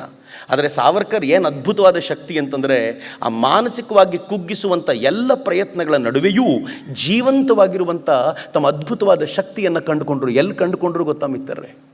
ಆ ಸೆಲ್ಗೆ ಮೈನಾ ಹಕ್ಕಿಗಳು ಬರ್ತಿದ್ವು. ಅವ್ರು ಮೈನಾ ಹಕ್ಕಿ ಜೊತೆ ಮಾತಾಡ್ತಿದ್ರು. ಮೈನಾ, ನೀನು ಎಂಥ ಪುಣ್ಯವಂತೆ, ನೀನು ಇಲ್ಲಿಂದ ಆಚೆ ಯಾವಾಗ ಬೇಕಿದ್ರೂ ಹೋಗ್ಬೋದು. ನಾನು ನಿನಗೆ ಒಂದಷ್ಟು ಕಥೆಗಳನ್ನು ಹೇಳ್ತೀನಿ, ನನ್ನ ದೇಶದ ಜನಕ್ಕೆ ಅದನ್ನು ಹೇಳ್ತೀಯ ಹೋಗಿ ಅಂತ. ಅದಕ್ಕೆ ಕಥೆಗಳನ್ನು ಹೇಳುವ ರೂಪದಲ್ಲಿ ತಾವು ಕಥೆಯನ್ನು ಬರೀತಿದ್ದರ್ರಿ ಸಾವರ್ಕರ್ರು. ಜೀವಂತವಾಗಿ ಈ ದೇಶದ ಸ್ವಾತಂತ್ರ್ಯದ ಕಿಚ್ಚು ಆರದೇ ಇರುವಂತೆ ಹೃದಯದಲ್ಲಿ ಕಾಪಾಡಿಕೊಳ್ಳಿಕ್ಕೋಸ್ಕರ ಮಾಡಿದ್ದು. ಹೀಗಾಗಿ ಸಾವರ್ಕರ್ ಕುರಿತಂತೆ ಮಾತನಾಡ್ತಾ ಸಾವರ್ಕರ್ ಒಂದ್ ಕಡೆ ಹೇಳ್ಕೊಳ್ತಾರೆ, ಆ ಮೈನಾ ಹಕ್ಕಿಗಳ ಮೇಲೆ ನಾನು ಕುಳಿತುಕೊಂಡು ಇಡೀ ದೇಶದ ಸಂಚಾರ ಮಾಡ್ತಾ ಇದ್ದೆ, ಮೈನಾ ಹಕ್ಕಿಗಳು ನನಗೆ ದೇಶವನ್ನು ತೋರಿಸ್ತಾ ಇದ್ವು ಅಂತ ಸಾವರ್ಕರ್ ಹೇಳಿರುವಂತ ಒಂದು ಸಾಲನ್ನ ಪಠ್ಯಪುಸ್ತಕದಲ್ಲಿ ಹಾಕಿದ್ರೆ, ಮೈನಾ ಹಕ್ಕಿ ಮೇಲೆ ಕೂತ್ಕೊಂಡು ಯಾರಾದರೂ ಹಾರಕ್ಕಾಗತ್ತೇನ್ರಿ ಅಂತ ಕೇಳುವಂಥ ಅಯೋಗ್ಯರಿಗೆ ಉತ್ತರ ಕೊಡಬೇಕು ಅನ್ಸುತ್ತೇನ್ರಿ ಯಾವತ್ತಾದರೂ? ನಮ್ದೊಬ್ಬರು ಸ್ವಾಮೀಜಿ ಭಾಳ ಚೆನ್ನಾಗಿ ಹೇಳಿದರು ಮಿತ್ರರೇ, ಇದಕ್ಕೆಲ್ಲ ಉತ್ತರ ಹಿಂಗೆ ಕೊಡಬೇಕು.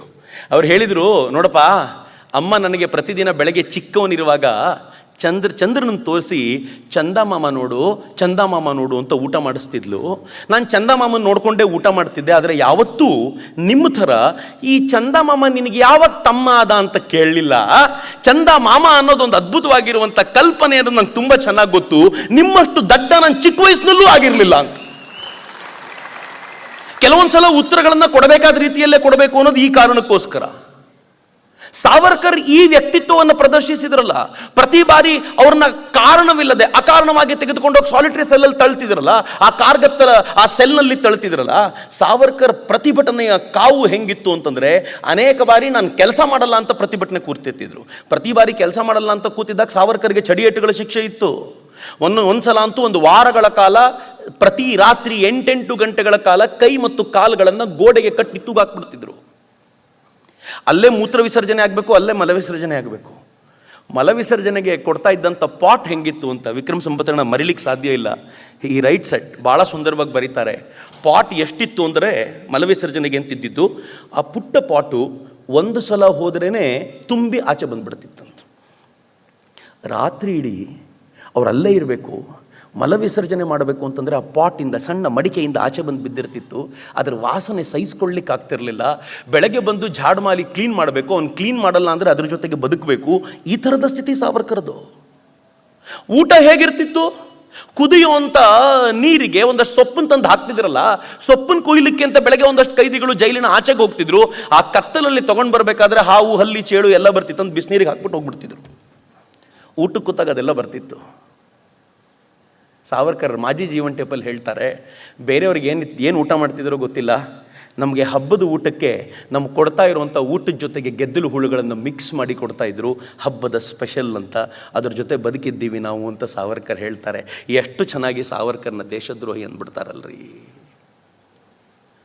ಮಿತ್ರ, ಸಾವರ್ಕರ್ ಬರೆದಿದ್ದು ಒಂದು ಲೆಟರ್ ಅಲ್ಲ, 7 ಪತ್ರಗಳನ್ನು ಬರೆದ್ರು. ಕೊನೆ ಪತ್ರ ಅಂತೂ ನಾನು ಪದೇ ಪದೇ ಓದಿದ್ದೀನಿ ಅದನ್ನು ವಿಕ್ರಮ್ ಸಂಪತ್ರ ಕೃತಿಯಲ್ಲಿ. ಆ ಕೊನೆ ಪತ್ರದ ಕೊನೆಯ 4 ಪ್ಯಾರಾಗ್ರಾಫ್ನಲ್ಲಿ ಏನು ಹೇಳ್ತಾರೆ ಸಾವರ್ಕರ್ ಅಂತಂದರೆ, ನೋಡಿ, ನನ್ನನ್ನು ಬಿಡಿ ಅಂತ ನಾನು ಕೇಳ್ಕೊಂಡಿದ್ದೀನಿ ನಿಜ, ಆದರೆ ನನ್ನನ್ನು ಬಿಡುವಂಥ ಧಾವಂತದಲ್ಲಿ ಉಳಿದವ್ರನ್ನ ಬಿಡಬಾರ್ದು, ನನ್ನನ್ನೂ ಬಿಡಬಾರ್ದು, ಅವರನ್ನೂ ಬಿಡಬಾರ್ದು ಅಂತ. ಆದರೆ ನನ್ನದೊಂದು ವಿನಂತಿ ಇದೆ, ಅವರನ್ನೆಲ್ಲ ಬಿಟ್ಬಿಡಿ, ನನ್ನನ್ನು ಕೊನೆವರೆಗೂ ಇಟ್ಕೊಳ್ಳಿ. ಅವರೆಲ್ಲರೂ ಮನೆಗೆ ಹೋಗಲಿ, ನಾನು ಕೊನೆವರೆಗೂ ಇಲ್ಲಿರ್ತೀನಿ, ನನಗೋಸ್ಕರ ಅವ್ರನ್ನೆಲ್ಲ ಇಟ್ಕೊಂಡು ಕೂತ್ಕೋಬೇಡಿ ಅಂತ ಹೇಳಿದವರು ಸಾವರ್ಕರ್ ರೀ. ಇದನ್ನು ಕ್ಷಮಾಪಣೆ ಅಂತ ಕರೀತೇರೇನು? ನಾಚಿಕೆ ಆಗಬೇಕು ಅವರುಗಳಿಗೆಲ್ಲ. ಮಿತ್ರರೇ, ಸಾವರ್ಕರ್ ಏನು ಅದ್ಭುತವಾದ ಚಟುವಟಿಕೆ. ನಾನು ಸಾವರ್ಕರ್ ಬದುಕನ್ನು ಯಾವಾಗಲೂ ನೋಡಬೇಕಾದ್ರೆ 3 ದಿಕ್ಕಲ್ಲಿ ನೋಡ್ತೀನಿ. ಮೊದಲನೇದು, ವಿದೇಶಗಳಲ್ಲಿ ಅವ್ರು ಮಾಡಿದ ಪ್ರೇರಣಾದಾಯಿ ಕೆಲಸಗಳು ಹೆಂಗಿದ್ರು ಅಂತಂದರೆ, ರಾಯಲ್ ಆದ ಲೈಫು. ಲಂಡನ್ನ ಅದು ಇಂಡಿಯಾ ಹೌಸ್ನಲ್ಲಿ ಅವ್ರು ಇರ್ತಿದ್ರು, ಒಳ್ಳೆ ಬದುಕು ಅವರದ್ದು, ಚೆನ್ನಾಗಿದ್ರು, ಪ್ರೇರಣೆ ಕೊಡ್ತಾ ಇದ್ರು, ಎಲ್ಲವನ್ನು ಸ್ವಚ್ಛಂದವಾಗಿ ಅನುಭವಿಸುವಂಥ ವಾತಾವರಣ ಅವರಿಗಿತ್ತು. ಅಲ್ಲಿಂದ ಏಕಾಏಕಿ ಕರ್ಕೊಂಡು ಬಂದರೆ ಕಾಲಪಾನಿ ಶಿಕ್ಷೆ. ಅಲ್ಲಿ ಸ್ನಾನಕ್ಕೂ ನೀರಿಗೆ ಗತಿ ಇಲ್ಲ, ಹಗಲು ರಾತ್ರಿ ಮೈ ಮುರಿಯುವಷ್ಟು ದುಡಿತ. ಅಲ್ಲಿಂದ ಸಾವರ್ಕರ್ನ ಹೊರಗಡೆ ದೊಡ್ಡ ಗಲಾಟೆಯಾಗಿ ಅವ್ರನ್ನಂತೂ ಇಂತೂ ಬಿಡಿಸ್ಕೊಂಡು ಬರ್ತಾರೆ. ಆ ಬಿಡಿಸ್ಕೊಂಡು ಬಂದ ಸಾವರ್ಕರ್ನ ಅವ್ರನ್ನ ರತ್ನಾಗಿರಿಯೊಳಗೆ ಕೂಡ ಹಾಕಿದಾಗ ಆ ಮನುಷ್ಯ 100 ದಿಕ್ಕಲ್ಲಿ ಯೋಚನೆ ಮಾಡ್ತಾ ಈ ದೇಶದ ಹಿಂದೂಗಳನ್ನು ಬಲಪಡಿಸುವಂಥ ಕೆಲಸಕ್ಕೆ ನಿರತವಾಗ್ತಾರಲ್ಲ. ಯಾಕೆ ಗೊತ್ತೇನು ಮಿತ್ರರೇ, ಸಾವರ್ಕರ್ ನಂತರ ನಿಮ್ಮ ಥರನೇ ಮುಸಲ್ಮಾನರು ಬಹಳ ಒಳ್ಳೆಯವರು ಅಂತಾನೆ ಅವ್ರ ಬದುಕು ಶುರುವಾಗಿದ್ದು. ನೀವು ಸಾವರ್ಕರ್ 1857 ಕೃತಿಯನ್ನು ನೋಡಬೇಕು, ಬಹಳ ಚೆನ್ನಾಗಿದೆ. ಆ 1857 ಕೃತಿಯಲ್ಲಿ ಸಾವರ್ಕರ್ ಎಷ್ಟು ಚೆನ್ನಾಗಿ ಹಿಂದೂ ಮುಸ್ಲಿಂ ಯೂನಿಟಿಯನ್ನ ಹೊಗಳಿ ಅಟ್ಟಕ್ಕೇರಿಸ್ತಾರೆ ಅಂತಂದ್ರೆ, ಇಬ್ರು ಎಷ್ಟು ಚೆನ್ನಾಗಿ ಒಂದಾಗಿದ್ರು ಅಂತ ಬಹಳ ವೈಭವೀಕರಿಸಿ ಬರೀತಾರೆ. ಆದರೆ ಅಂಡಮಾನಿನ ಜೈಲಿನಿಂದ ವಾಪಸ್ ಬರುವಾಗ ಗೊತ್ತಾಗುತ್ತೆ, ಅಲ್ಲಿಂದ ಇಲ್ಲಿಗೆ ಗಂಗೆಯಲ್ಲಿ ಸಾಕಷ್ಟು ನೀರು ಹರಿದು ಹೋಗಿದೆ, ಇವರ ವ್ಯಕ್ತಿತ್ವದಲ್ಲಿ ಬಹಳ ಬದಲಾವಣೆ ಬಂದಿದೆ ಅಂತ ಅರ್ಥ ಮಾಡಿಕೊಂಡ ಸಾವರ್ಕರ್ ತಮ್ಮ ಇಡೀ ವ್ಯಕ್ತಿತ್ವವನ್ನು ಹಿಂದುತ್ವವಾದಿಯಾಗಿ ರೂಪಿಸಿಕೊಳ್ಳುವಂಥ ಅನಿವಾರ್ಯತೆಗೆ ಸಿಕ್ಕಾಕೊಳ್ತಾರೆ. ಇಷ್ಟೆಲ್ಲ ಈ ದೇಶದಲ್ಲಿ ಮಾತನಾಡುವಂಥ ಈ ಮಂದಿ ಯಾವತ್ತಾದರೂ ಮಹಾತ್ಮ ಗಾಂಧೀಜಿ ಖಿಲಾಫತ್ ಚಳುವಳಿಗೆ ಯಾಕೆ ಬೆಂಬಲ ಕೊಟ್ಟರು ಅಂತ ಕೇಳಿದ್ದಾರೇನು? ಯಾವ ಮುಸಲ್ಮಾನನಿಗೂ, ಇಲ್ಲಿನ ಯಾವ ಮುಸಲ್ಮಾನನಿಗೂ ಖಲೀಫನಿಗೂ ಸಂಬಂಧವೇ ಇಲ್ಲದೆ ಇರುವಾಗ ಆ ಖಲೀಫನಿಗೋಸ್ಕರ ಇಲ್ಲಿನ ಮುಸಲ್ಮಾನರ ಹೋರಾಟಕ್ಕೆ ಬೆಂಬಲ ಕೊಟ್ಟಿದ್ದರ ಪರಿಣಾಮವಾಗಿ ಈ ದೇಶದಲ್ಲಿ ಹಿಂದೂ ಮತ್ತು ಮುಸಲ್ಮಾನರು ಪ್ರತ್ಯೇಕ ಎನ್ನುವುದರ ಒಂದು ಕಂದಕವನ್ನು ನಿರ್ಮಾಣ ಮಾಡಿದ್ದು ಮಹಾತ್ಮ ಗಾಂಧೀಜಿ ಅಂತ ಯಾವತ್ತಾದರೂ ಯಾರಾದರೂ ಪ್ರಶ್ನೆ ಮಾಡಿದ್ದಾರಾ? ಆದರೆ ಇಂಥ ಎಲ್ಲ ಪ್ರಶ್ನೆಗಳಿಗೂ ಉತ್ತರ ಕಂಡುಕೊಳ್ಳುವ ಕಾರಣಕ್ಕೋಸ್ಕರ ಹಿಂದೂಗಳನ್ನ ಆಂತರಿಕವಾಗಿ ಬಲಪಡಿಸಲಿಕ್ಕೆ ಪ್ರಯತ್ನ ಪಡ್ತಿದ್ದ ಸಾವರ್ಕರ್ನ ಮಾತ್ರ ಹಿಂದುತ್ವವಾದಿ ಅಂತ ಜರಿಯುವಂಥ ಪ್ರಯತ್ನ ನಡೀತಿದೆಯಲ್ಲ ಮಿತ್ರ, ಬಹಳ ಡೇಂಜರಸ್ ಆಗಿರುವಂಥ ಪ್ರಯತ್ನ ಇದು. ನಾನು ಯಾಕೆ ಇದನ್ನು ಹೇಳ್ತಿದ್ದೀನಿ ಅಂತಂದರೆ, ಕಳೆದ ಕೆಲವಾರು ತಿಂಗಳುಗಳ ಹಿಂದೆ ಇದ್ದಕ್ಕಿದ್ದಂತೆ ಒಂದು ವಾದ ಎದ್ಬಿಡ್ತು. ಹಿಂದೂಯಿಸಂ ಬೇರೆ ಹಿಂದುತ್ವ ಬೇರೆ ಅಂತ, ಅಥವಾ ಹಿಂದೂ ಬೇರೆ ಹಿಂದುತ್ವ ಬೇರೆ ಅಂತ. ಹಿಂದುತ್ವ ಅಂದರೆ ಯಾರ್ದು? ಸಾವರ್ಕರ್ದು ಅಂತ. ಹಿಂದೂ ಅಂದರೆ ಯಾರ್ದು? ನಮ್ಮದ್ದು ಅಂತ. ಯಾರು ಸೆಕ್ಯುಲರ್ಗಳೋ, ಯಾರು ಹಿಂದೂಗಳನ್ನ ಬೈದು ಇತರೆ ಮತೀಯರನ್ನ ಹೊಗಳಿ ಅಟ್ಟಕ್ಕೇರಿಸ್ತಾರೋ ಅವರೆಲ್ಲರೂ ಹಿಂದೂಗಳು. ಯಾರು ಹಿಂದೂಗಳು ಬಲವಾಗಬೇಕು ಅಂತ ಹೇಳಿಕೊಂಡು ಹಿಂದೂಗಳನ್ನ ಒಗ್ಗಟ್ಟು ಮಾಡೋ ಪ್ರಯತ್ನ ಮಾಡ್ತಾರೋ ಅವರೆಲ್ಲರೂ ಹಿಂದುತ್ವವಾದಿಗಳು ಅಂತ. ಇದು ಇಲ್ಲಿ ಶುರುವಾಯಿತು ಅಂತ ನಾವು ಅನ್ಕೊಂಡ್ರೆ ಇಲ್ಲಿ ಶುರುವಾಗಿದ್ದಲ್ಲ. ಜಗತ್ತಿನ ಯಾವುದೋ ಮೂಲೆಯಲ್ಲಿ ಈ ದೇಶವನ್ನ ಛಿದ್ರಗೊಳಿಸಲಿಕ್ಕೆ ಬೇಕಾಗಿರುವಂತ ವ್ಯವಸ್ಥೆ ರೂಪುಗೊಳ್ತಿತ್ತಲ್ಲ, ಅದಕ್ಕೆ ಸರಿಯಾಗಿ ಈ ದೇಶದಲ್ಲಿ ಕೆಲವರು ಅವರು ಆಡಿಸಿರುವಂತ ಗೊಂಬೆಗಳಾಗಿ ಕುಣಿತಿದ್ರು ಅಷ್ಟೇ.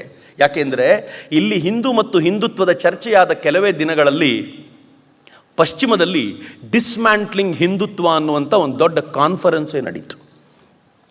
ಆ ಡಿಸ್ಮ್ಯಾಂಟ್ಲಿಂಗ್ ಹಿಂದುತ್ವದ ಕರಪತ್ರ ನೀವು ನೋಡಬೇಕು. ಕರಪತ್ರ ಹೆಂಗಿತ್ತು ಗೊತ್ತೇನು?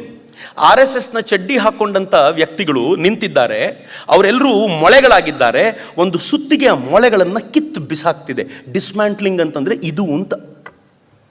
ಈ ದೇಶದಲ್ಲಿ ಹಿಂದೂಗಳ ಚಿಂತನೆಯನ್ನು ನಾಶ ಮಾಡಬೇಕು, ಧ್ವಂಸಗೊಳಿಸಬೇಕು ಅನ್ನೋಂಥ ಪ್ರಯತ್ನ. ಅಂದರೆ ಇಲ್ಲಿ ಯಾವ ಹಿಂದುತ್ವದ ಚರ್ಚೆಯನ್ನು ಇವರು ಆರಂಭ ಮಾಡಿದ್ರೋ ಇದು ಇವರದ್ದಲ್ಲ. ಯಾರೋ ಕುಳಿತವರು ಇಲ್ಲಿ ಚರ್ಚೆ ಆರಂಭ ಮಾಡಬೇಕು ಅಂತ ಇವ್ರಿಗೆ ಹೇಳ್ತಾರಲ್ಲ, ಆ ಚರ್ಚೆ ತಂತಾನೆ ನಡೆಯುತ್ತೆ ಅನ್ನೋದೇ ದುರಂತ ಮಿತ್ರರೇ. ಎಲ್ಲಿವರೆಗೂ ಇವತ್ತು ನಡೀತಿದೆ ಭಾರತದಲ್ಲಿ ಅಂತಂದ್ರೆ ನಮಗೆ ಅರಿವಿಲ್ಲದಂತೆ ನಾವೆಲ್ಲ ಸೂತ್ರದ ಬೊಂಬೆಗಳಾಗಿ ಆಡುವಂಥ ಅನೇಕರನ್ನ ಕಣ್ಣೆದುರಿಗೆ ನೋಡ್ತಾ ಇದ್ದೀವಿ.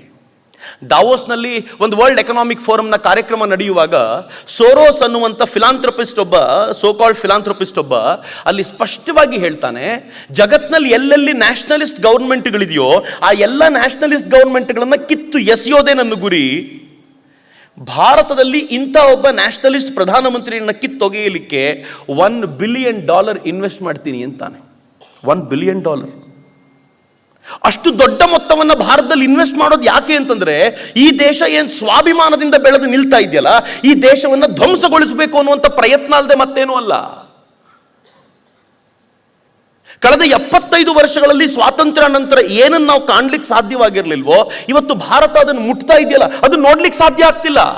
ಜಗತ್ತೆಲ್ಲ ಹೇಳ್ತು ಭಾರತದ ಒಟ್ಟಾರೆ GDP ಗ್ರೋತ್ 5% ದಾಟ್ಲಿಕ್ಕಿಲ್ಲ ಅಂತ. ಸ್ವತಃ ರಘುರಾಮ್ ರಾಜನ್ ಹೇಳಿದ್ರು, RRR ಅವ್ರು ಹೇಳಿದ್ರು, ಯಾವ ಕಾರಣಕ್ಕೂ ಈ ದೇಶದ GDP ಅಷ್ಟು ಕ್ರಾಸ್ ಮಾಡಲ್ಲ ಅಂತ. ಮೊನ್ನೆ ರಿಪೋರ್ಟ್ ಬಂದಿದೆ, 7.2% ನಾವು ಕ್ರಾಸ್ ಮಾಡಿದೀವಿ. ಸಹಿಸ್ಕೊಳ್ಳಿಕ್ಕೆ ಆಗ್ತಿಲ್ಲ ಇವರಿಗೆ. ಜಗತ್ತಿನ 5ನೇ ದೊಡ್ಡ ಎಕಾನಮಿ ಭಾರತ ಆಗಿದೆ. ಇನ್ನು ಕೆಲವೇ ವರ್ಷಗಳಲ್ಲಿ ಭಾರತ ಜಗತ್ತಿನ 3ನೇ ದೊಡ್ಡ ಎಕಾನಮಿ ಆಗುತ್ತೆ. ಅಮೆರಿಕ ಮತ್ತು ಚೀನಾ ಬಿಟ್ಟ ನಂತರ ಜಗತ್ತಿನ ದೊಡ್ಡ ಎಕಾನಮಿಯಾಗಿ ನಾವು ನಿಲ್ತೀವಿ. ಯಾವ ದೇಶ ಜಗತ್ತಿನಿಂದ ಆಯಿಲ್ ಅನ್ನ ಇಂಪೋರ್ಟ್ ಮಾಡ್ಕೊಳ್ತಾ ಇತ್ತೋ, ಇವತ್ತು ಅದೇ ದೇಶ ರಷ್ಯಾದಿಂದ ಕ್ರೂಡ್ ಆಯಿಲ್ ನ ತಗೊಂಡು ಬಂದು ರಿಫೈನ್ ಮಾಡಿ ಯುರೋಪಿಯನ್ ಯೂನಿಯನ್ಗೆ ಎಕ್ಸ್ಪೋರ್ಟ್ ಮಾಡುವಂತ ಮಟ್ಟಕ್ಕೆ ಬಂದಿದೆಯಲ್ಲ, ಇದು ಹೊಸ ಭಾರತ. ಈ ಹೊಸ ಭಾರತವನ್ನ ಸಹಿಸಿಕೊಳ್ಳಿಕ್ಕೆ ಸಾಧ್ಯ ಆಗ್ತಿಲ್ಲ. ಈ ಹೊಸ ಭಾರತ ಹೆಂಗಿದೆ ಅಂತಂದ್ರೆ, ಜಗತ್ತೆಲ್ಲ ಈ ದೇಶ ಲೀಡ್ ಮಾಡಲಿ ಅಂತ ಕೇಳ್ಕೊಳ್ಳೋ ಮಟ್ಟದಲ್ಲಿದ್ದಾರೆ. ನಾನು ಸುಮ್ಮನೆ ಹೇಳ್ತಿಲ್ಲ, ಗಾಳಿಯಲ್ಲಿ ಗುಂಡು ಹೊಡಿತಾ ಇಲ್ಲ ಮಿತ್ರ. ಇತ್ತೀಚೆಗೆ G20 ಸಭೆಗಳು ನಡೀತಾ ಇವೆ. ಕಳೆದ ಅನೇಕ ತಿಂಗಳುಗಳಿಂದ ನಡೀತಾ ಇದೆ, ಇನ್ನೂ ಕೆಲವು ತಿಂಗಳುಗಳ ಕಾಲ ನಡೆಯುತ್ತೆ. G20 ಸಭೆ ನಮ್ಗೆಲ್ರಿಗೂ ಗೊತ್ತಿದೆ, ಜಗತ್ತಿನ 20 ಪ್ರಮುಖ ರಾಷ್ಟ್ರಗಳು ಬರ್ತವೆ ಅಂತ. ಆದರೆ ಈ ದೇಶದ ಪ್ರಧಾನಿ ಒಂದು ಅದ್ಭುತವಾದ ಕೆಲಸವನ್ನು ಮಾಡಿದರು, ನಾನು ನೀವು ಜೀವಮಾನದಲ್ಲಿ ಊಹಿಸಲಿಕ್ಕೆ ಸಾಧ್ಯವಿಲ್ಲದ ಸಂಗತಿ. ಏನು ಮಾಡಿದ್ರು ಗೊತ್ತೇನು? ಗ್ಲೋಬಲ್ ಸೌತ್ ಕಂಟ್ರೀಸನ್ನು ಕರ್ಕೊಂಡು ಬಂದು ಗ್ಲೋಬಲ್ ಸೌತ್ ಮೀಟ್ ಮಾಡಿದರು. ಗ್ಲೋಬಲ್ ಸೌತ್ ಮೀಟ್ ಅಂದಾಗಲೇ ನಾನು ಪೂರ್ತಿ ಅಧ್ಯಯನ ಮಾಡಿದ್ದು ಯಾಕೆ ಗ್ಲೋಬಲ್ ಸೌತ್ ಮೀಟು ಅಂತ. ನೀವು ಗ್ಲೋಬನ್ನು ಹಿಡ್ಕೊಂಡ್ರೆ ಆ ಗ್ಲೋಬಿನ ದಕ್ಷಿಣ ಭಾಗದಲ್ಲಿ ಯಾವ್ಯಾವ ರಾಷ್ಟ್ರಗಳಿವೆಯೋ ಆ ರಾಷ್ಟ್ರಗಳು ಬಡ ಹಿಂದುಳಿದ ರಾಷ್ಟ್ರಗಳು, ಮುಂದುವರಿತಾ ಇರುವಂತಹ ರಾಷ್ಟ್ರಗಳು. ಉತ್ತರ ಭಾಗದಲ್ಲಿ ಯಾವ್ಯಾವ ಬಹುತೇಕ ರಾಷ್ಟ್ರಗಳು ಮುಂದುವರೆದಿರುವಂಥ ರಾಷ್ಟ್ರಗಳು. ನೀವು ನೋಡಿದರೆ ಗೊತ್ತಾಗತ್ತೆ. ನರೇಂದ್ರ ಮೋದಿ ಆ ಅಷ್ಟೂ ರಾಷ್ಟ್ರಗಳನ್ನು ಸೇರಿಸ್ಕೊಂಡು, ಕೆಲವು ರಾಷ್ಟ್ರಗಳನ್ನೆಲ್ಲ ಮುಂದಿಟ್ಕೊಂಡು, ನಿಮ್ಮ ಯಾವ್ಯಾವ ಸಮಸ್ಯೆಗಳಿದೆಯೋ ಅದಕ್ಕೆ ದನಿಯಾಗಿ ನಾನು G20ಯಲ್ಲಿ ನಿಂತಿರ್ತೀನಿ, ಗ್ಲೋಬಲ್ ಸೌತ್ಗೆ ನಾನು ಲೀಡರ್ಶಿಪ್ ಕೊಡ್ತೀನಿ G20ಯಲ್ಲಿ ಅಂತ ಹೇಳಿದ್ರಲ್ಲ. ನಾವು ಬರೀ ಭಾರತದ ಬಡತನಕ್ಕಷ್ಟೇ ಇವತ್ತು ವಾಯ್ಸ್ ಅಲ್ಲ, ಜಗತ್ತಿನ ಬಡತನಕ್ಕೆ ಭಾರತ ಒಂದು ವಾಯ್ಸ್. ಹೀಗಾಗಿ ಭಾರತವನ್ನ ಪಕ್ಕಕ್ಕಿಟ್ಟು ಜಗತ್ತಿನ ಯಾವ ರಾಷ್ಟ್ರವು ತನ್ನ ಸ್ವಾಸ್ಥ್ಯವನ್ನ ಆಲೋಚನೆ ಮಾಡಲಿಕ್ಕೆ ಸಾಧ್ಯವಿಲ್ಲ. ಹೆಂಗೆ ಸಹಿಸಿಕೊಳ್ಳಿಕ್ಕೆ ಸಾಧ್ಯ ಇದನ್ನ? ಅಮೆರಿಕ ಸಹಿಸುತ್ತೆ ಅನ್ಕೊಂಡಿದ್ದೀರೇನು? ಇದನ್ನ ಸಹಿಸ್ಕೊಳ್ಳಿಕ್ಕೆ ಆಗ್ತಿಲ್ಲ. ನಂಗೆ ಭಾಳ ಬೇಜಾರು, ಅಮೆರಿಕ ಸಹಿಸ್ಕೊಳ್ಳಿಕ್ಕೆ ಆಗ್ತಿಲ್ಲ ಅಂತಿಲ್ಲ, ಭಾರತದಲ್ಲಿರೋ ಕೆಲವರಿಗೆ ಸಹಿಸ್ಕೊಳ್ಳಿಕ್ಕೆ ಆಗಲ್ಲ ಅಂದ್ರೆ ಏನು ಹೇಳದ್ರಿ? America ಸಹಿಸ್ಕೊಳ್ಳಲ್ಲ, agri. ಆದರೆ ನನ್ನ ದೇಶದಲ್ಲಿರುವಂಥ ಅನೇಕರಿಗೆ ಸಹಿಸ್ಕೊಳ್ಳಿಕ್ಕಾಗಲ್ಲ. ಹೇಗಾದರೂ ಮಾಡಿ ಭಾರತ ಹಳೆಯ ರಾಷ್ಟ್ರವಾಗ್ಬಿಡ್ಲಿ, ಅದೇ ರೀತಿ ಜಗತ್ತಿನ ಮುಂದೆ ಥರ್ಡ್ ವರ್ಲ್ಡ್ ಕಂಟ್ರಿ ಅಂತ ಕರೆಸ್ಕೊಂಡು ಬೇಡುವ ಸ್ಥಿತಿಗೆ ನಿಂತಿರಲಿ ಅಂತ ಹೇಳುವಂಥ ಒಂದು ವಾತಾವರಣ ರೂಪಿಸಬೇಕು ಅನ್ನೋ ಪ್ರಯತ್ನ ಮಾಡ್ತಾರಲ್ಲ ಮಿತ್ರೆ, ಇದನ್ನು ಸಮರ್ಥವಾಗಿ ಎದುರಿಸಿ ನಿಲ್ಲುವ ಶಕ್ತಿಯನ್ನು ಯಾರು ಕೊಡ್ತಾರೆ ಅಂದರೆ ಸಾವರ್ಕರ್ ಕೊಡ್ತಾರೆ. ಸಾವರ್ಕರ್ರ ಹಿಂದುತ್ವ ಅಂದಾಗ ಯಾವ ಹಿಂದುತ್ವ ಗೊತ್ತೇನು? ಸಾವರ್ಕರ್ರ ಹಿಂದುತ್ವ ಅಂತಂದಾಗ ಜಾತಿ ಮತ ಭೇದಗಳನ್ನು ಮರೆತ ಹಿಂದುತ್ವ. ಸಾವರ್ಕರ್ ತಾವೊಂದು ಮಂದಿರವನ್ನು ಕಟ್ಟಿಸ್ತಾರೆ. ಒಂದು ಮಂದಿರಕ್ಕೆ, ನಾಸಿಕ್ನ ಒಂದು ಮಂದಿರಕ್ಕೆ ದಲಿತರಿಗೆ ಪ್ರವೇಶ ಇಲ್ಲ ಅಂತ ಗೊತ್ತಾದಾಗ ತಾವೇ ಖುದ್ದು ಕೂತು ಮೇಲ್ವರ್ಗದವರೊಂದಿಗೆ ವಾದ ಚರ್ಚೆ ಮಾಡಿ, ನಿಮ್ಮ ಯಾವ ಶಾಸ್ತ್ರ ಗ್ರಂಥಗಳಲ್ಲಿ ದಲಿತರನ್ನ ಸೇರಿಸಬಾರದು ಅಂತಿದೆ ತೋರಿಸಿ ಅಂತ ಅವರೆಲ್ಲರೂ ಸೋತಾಗ ಮಹಾರ್ ಜನರನ್ನ ತನ್ನ ಜೊತೆಗೆ ದೇವಸ್ಥಾನಕ್ಕೆ ಕರ್ಕೊಂಡು ಹೋದವರು ಸಾವರ್ಕರ್ ರೀ. ಬದಲಾವಣೆಯ ಹರಿಕಾರ ಆ ಮನುಷ್ಯ ಬರೀ ಮಾತಾಡ್ತಾ ಉಳಿಲಿಲ್ಲ. ಇದೇ ಸಾವರ್ಕರ್ ತಾವೊಂದು ಹೋಟೆಲ್ನ ಕಟ್ತಾರೆ. ಆ ಹೋಟೆಲ್ ಹೆಂಗೆ ಗೊತ್ತೇನು?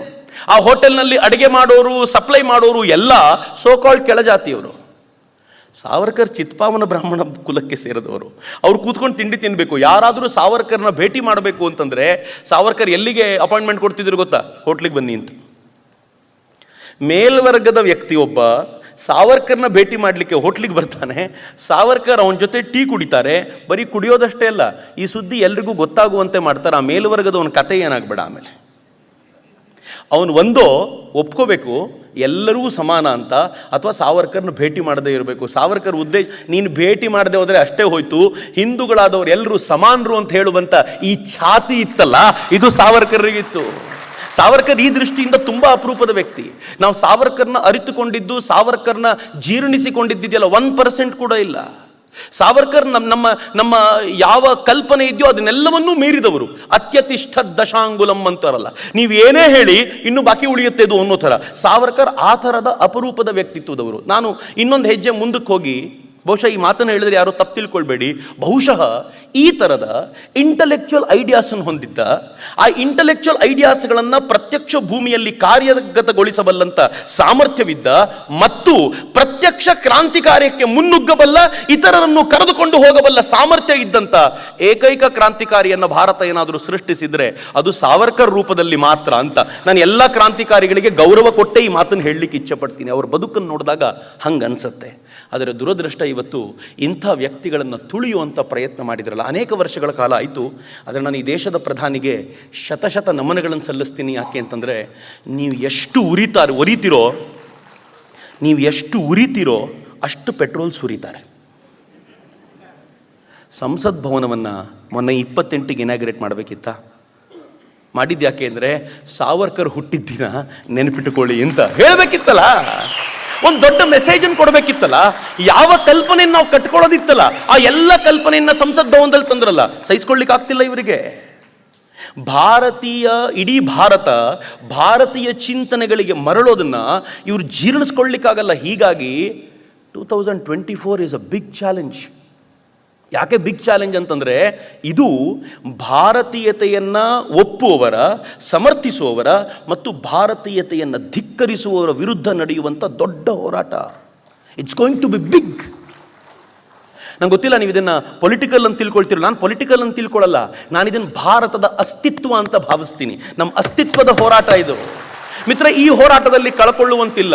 ಈ ಹೋರಾಟವನ್ನು ನಾವು ಹೇಗೆ ಸಮರ್ಥವಾಗಿ ಮಾಡಬೇಕಾಗಿದೆ ಅಂತ ಯಾವುದೋ ಒಬ್ಬ ವ್ಯಕ್ತಿಗೋಸ್ಕರ ನಾನು ಹೇಳ್ತಿಲ್ಲ, ಆದರೆ ಇಡೀ ರಾಷ್ಟ್ರಕ್ಕೋಸ್ಕರ ಹೇಳ್ತಿದ್ದೀನಿ. ಈ ರಾಷ್ಟ್ರದ ಒಂದು ವಿಶೇಷವಾಗಿರುವಂಥ ಹೋರಾಟ. ನೀವು ಮೊನ್ನೆ ನೋಡಿದರೆ ಗೊತ್ತಾಗುತ್ತೆ, ಈ ದೇಶದ ವಿರೋಧ ಪಕ್ಷದ ನಾಯಕರೊಬ್ಬರು ವಿದೇಶಕ್ಕೆ ಹೋಗಿದ್ದಾರೆ. ನನ್ನ ಹೆಸರು ಹೇಳಲ್ಲ. ಹೋದಂಥ ವ್ಯಕ್ತಿ ಅಲ್ಲಿ ಹೋಗಿ ಆ ದೊಡ್ಡ ಚರ್ಚೆಯಲ್ಲಿ ಭಾಗವಹಿಸಿದ್ದಾರಲ್ಲ, ಯಾರು ಚರ್ಚೆಯನ್ನು ಆರ್ಗನೈಸ್ ಮಾಡಿದ್ದು? ಆ ಇಡೀ ಚರ್ಚೆಯ ಆರ್ಗನೈಸೇಷನ್ ನಡೀತಾ ಇರಬೇಕಾದಾಗ ಜನಗಣಮನ ಪ್ಲೇ ಆಗುತ್ತೆ, ಒಬ್ಬ ಕೂಡ ನಿಂತ್ಕೊಳ್ಳಲ್ಲ ರೀ. ನರೇಂದ್ರ ಮೋದಿಯವರು ಆಸ್ಟ್ರೇಲಿಯಾಕ್ಕೆ ಹೋಗ್ತಾರೆ, ಭಾರತ್ ಮಾತಾ ಕಿ ಜೈ ಅಂದರೆ ಇಡೀ ಆಸ್ಟ್ರೇಲಿಯಾದ ಹಾಲ್ ರೆವರ್ಬ್ರೇಟ್ ಆಗುತ್ತೆ. ಡಿಫ್ರೆನ್ಸ್ ಗಮನಿಸಿ. ಅಂದರೆ ಭಾರತವೇ ಹೋಗೋದು ಮತ್ತು ಭಾರತದ ವಿರೋಧ ಹೋಗೋದು, ಇವೆರಡೂ ಕೂಡ ಬಹಳ ಡಿಸ್ಟಿಂಕ್ಟ್ ಆದ ಟಾಪಿಕ್ಗಳು ಅಂತ ಸೂಕ್ಷ್ಮವಾಗಿ ಗಮನಿಸಬೇಕಾದಂಥ ಅಗತ್ಯ ಇದೆ ಅಂತ. ಸಾವರ್ಕರ್ ಈ ಎಲ್ಲ ಸೂಕ್ಷ್ಮತೆಯನ್ನು ನಮ್ಗೆ ತಂದು ಕೊಡುವಂಥ ಅಪರೂಪದ ವ್ಯಕ್ತಿ.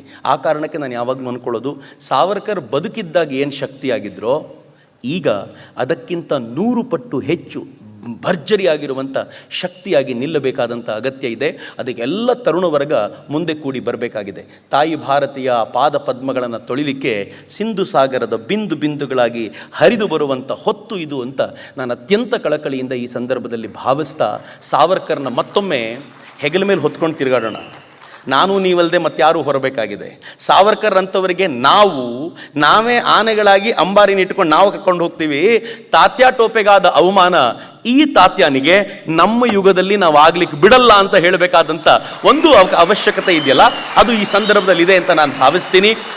ಮೈಸೂರಿನ ಈ ಸಾವರ್ಕರ್ ಪ್ರತಿಷ್ಠಾನ ಈ ಕೆಲಸವನ್ನು ಭಾಳ ಚೆನ್ನಾಗಿ ಮಾಡ್ತಾ ಇದೆ. ನಾನು ಅವರಿಗೆ ವಿಶೇಷವಾದ ಅಭಿನಂದನೆಗಳು ಸಲ್ಲಿಸ್ತೀನಿ. ಯಾಕೆಂದರೆ ಸಾವರ್ಕರ್ ಕುರಿತಂತೆ ಅವಮಾನ ಆದಾಗ ಕರ್ನಾಟಕ ಯಾವತ್ತೂ ಪ್ರತಿಭಟಿಸಿದ ಮಿತ್ರರೇ, ನಾವು ಯಾವತ್ತೂ ಸೈಲೆಂಟ್ ಆಗಿಲ್ಲ. ಸಾವರ್ಕರ್ ಫಲಕವನ್ನು ನೀವು ಅಂಡಮಾನಿನಲ್ಲಿ ಹಾಕಬಾರದು ಅಂತ ಹೇಳಿದಾಗ ಕರ್ನಾಟಕ ಪ್ರತಿಕ್ರಿಯೆ ಹೆಂಗೆ ಕೊಡ್ತು ಗೊತ್ತಾ? ಹಾಕಲೇಬೇಕು ಅಂತ ಪ್ರತಿಭಟನೆ ಮಾಡಿಯಲ್ಲ, ಸಿಕ್ಕಿದ್ದೇ ಚಾನ್ಸು ಅಂತ ಸಾವರ್ಕರ್ ಬಗ್ಗೆ ಒಂದು ಪುಸ್ತಕ ಬರೆದು ಸಾವರ್ಕರ್ ಪುಸ್ತಕವನ್ನು ಎಲ್ರಿಗೂ ಸಿಗುವಂತೆ ಮಾಡಿ, ಸಾವಿರಾರು ಜನರ ಕೈಗೆ ಆ ಪುಸ್ತಕ ಸಿಗುವಂತೆ ಮಾಡಿ, ಇವರು ಸಾವರ್ಕರ್, ಇವರು ಫಲಕ ಬೇಡ ಅಂತ ನೋಡಿ ಅಂತ ಇನ್ಯಾವಾಗ ಹೇಳಲಿಕ್ಕೆ? ಕಾಂಟ್ರವರ್ಸಿ ಬಂದಾಗಲೆಲ್ಲ ಆ ಮಹಾ ವ್ಯಕ್ತಿಯನ್ನು ಪರಿಚಯಿಸುವಂಥ ಅವಕಾಶ ಅಂತ ಭಾವಿಸ್ಕೊಂಡು ಕೆಲಸ ಮಾಡಿದೆ. ಈಗಲೂ ಸಾವರ್ಕರ್ ಫೋಟೋನ ಕಿತ್ತು ಬಿಸಾಕಿದಾಗ ಶಿವಮೊಗ್ಗದಲ್ಲಿ ಮೈಸೂರಿನವ್ರ ಪ್ರತಿಕ್ರಿಯೆ ಹೆಂಗಿತ್ತು ಅಂತಂದರೆ, ಬರೀ ಫೋಟೋ ಇಟ್ಟಿದ್ದಷ್ಟೇ ಅಲ್ಲ, ಹಳ್ಳಿಗೂ ಸಾವರ್ಕರ್ ರಥವನ್ನು ತೆಗೆದುಕೊಂಡು ಹೋಗಿ ಇವರು ಸಾವರ್ಕರ್ ಅಂತ ಪರಿಚಯಿಸುವಂಥ ಹಠ ಮಾಡಿದ್ರಲ್ಲ, ಹಾಗೆ ಅಂತ ಒಂದು ಒಳ್ಳೆಯ ವಾತಾವರಣ ರೂಪುಗೊಂಡಿದೆ. ನೀವೆಲ್ಲರೂ ಇಷ್ಟು ಪ್ರೀತಿಯಿಂದ ಭಾಗವಹಿಸಿ ಸಾವರ್ಕರ್ರ ಕಥನವನ್ನು ಕೇಳಲಿಕ್ಕೆ, ವಿಕ್ರಮ್ ಸಂಪತ್ತರ ಸನ್ಮಾನವನ್ನು ಕಣ್ತುಂಬಿಸಿಕೊಳ್ಳಲಿಕ್ಕೆ, ಹಾಗೆ ಆದರಣೀಯ SL ಭೈರಪ್ಪನವರ ಮಾತುಗಳಿಗೆ ಕಿವಿಯಾಗಲಿಕ್ಕೆ ಬಂದಿರೋದಕ್ಕೆ ನಾನು ಕೃತಜ್ಞತೆಗಳನ್ನು ಸಲ್ಲಿಸಿ ನನ್ನ ಮಾತುಗಳನ್ನು ಮುಗಿಸೋಕ್ಕಿಂತ ಮುಂಚೆ ಒಮ್ಮೆ ಭಾರತ್ ಮಾತೆಗೆ ಜೈಕಾರ ಕೊಡಿ. ಭಾರತ್ ಮಾತಾ ಕಿ, ಭಾರತ್ ಮಾತಾ ಕಿ,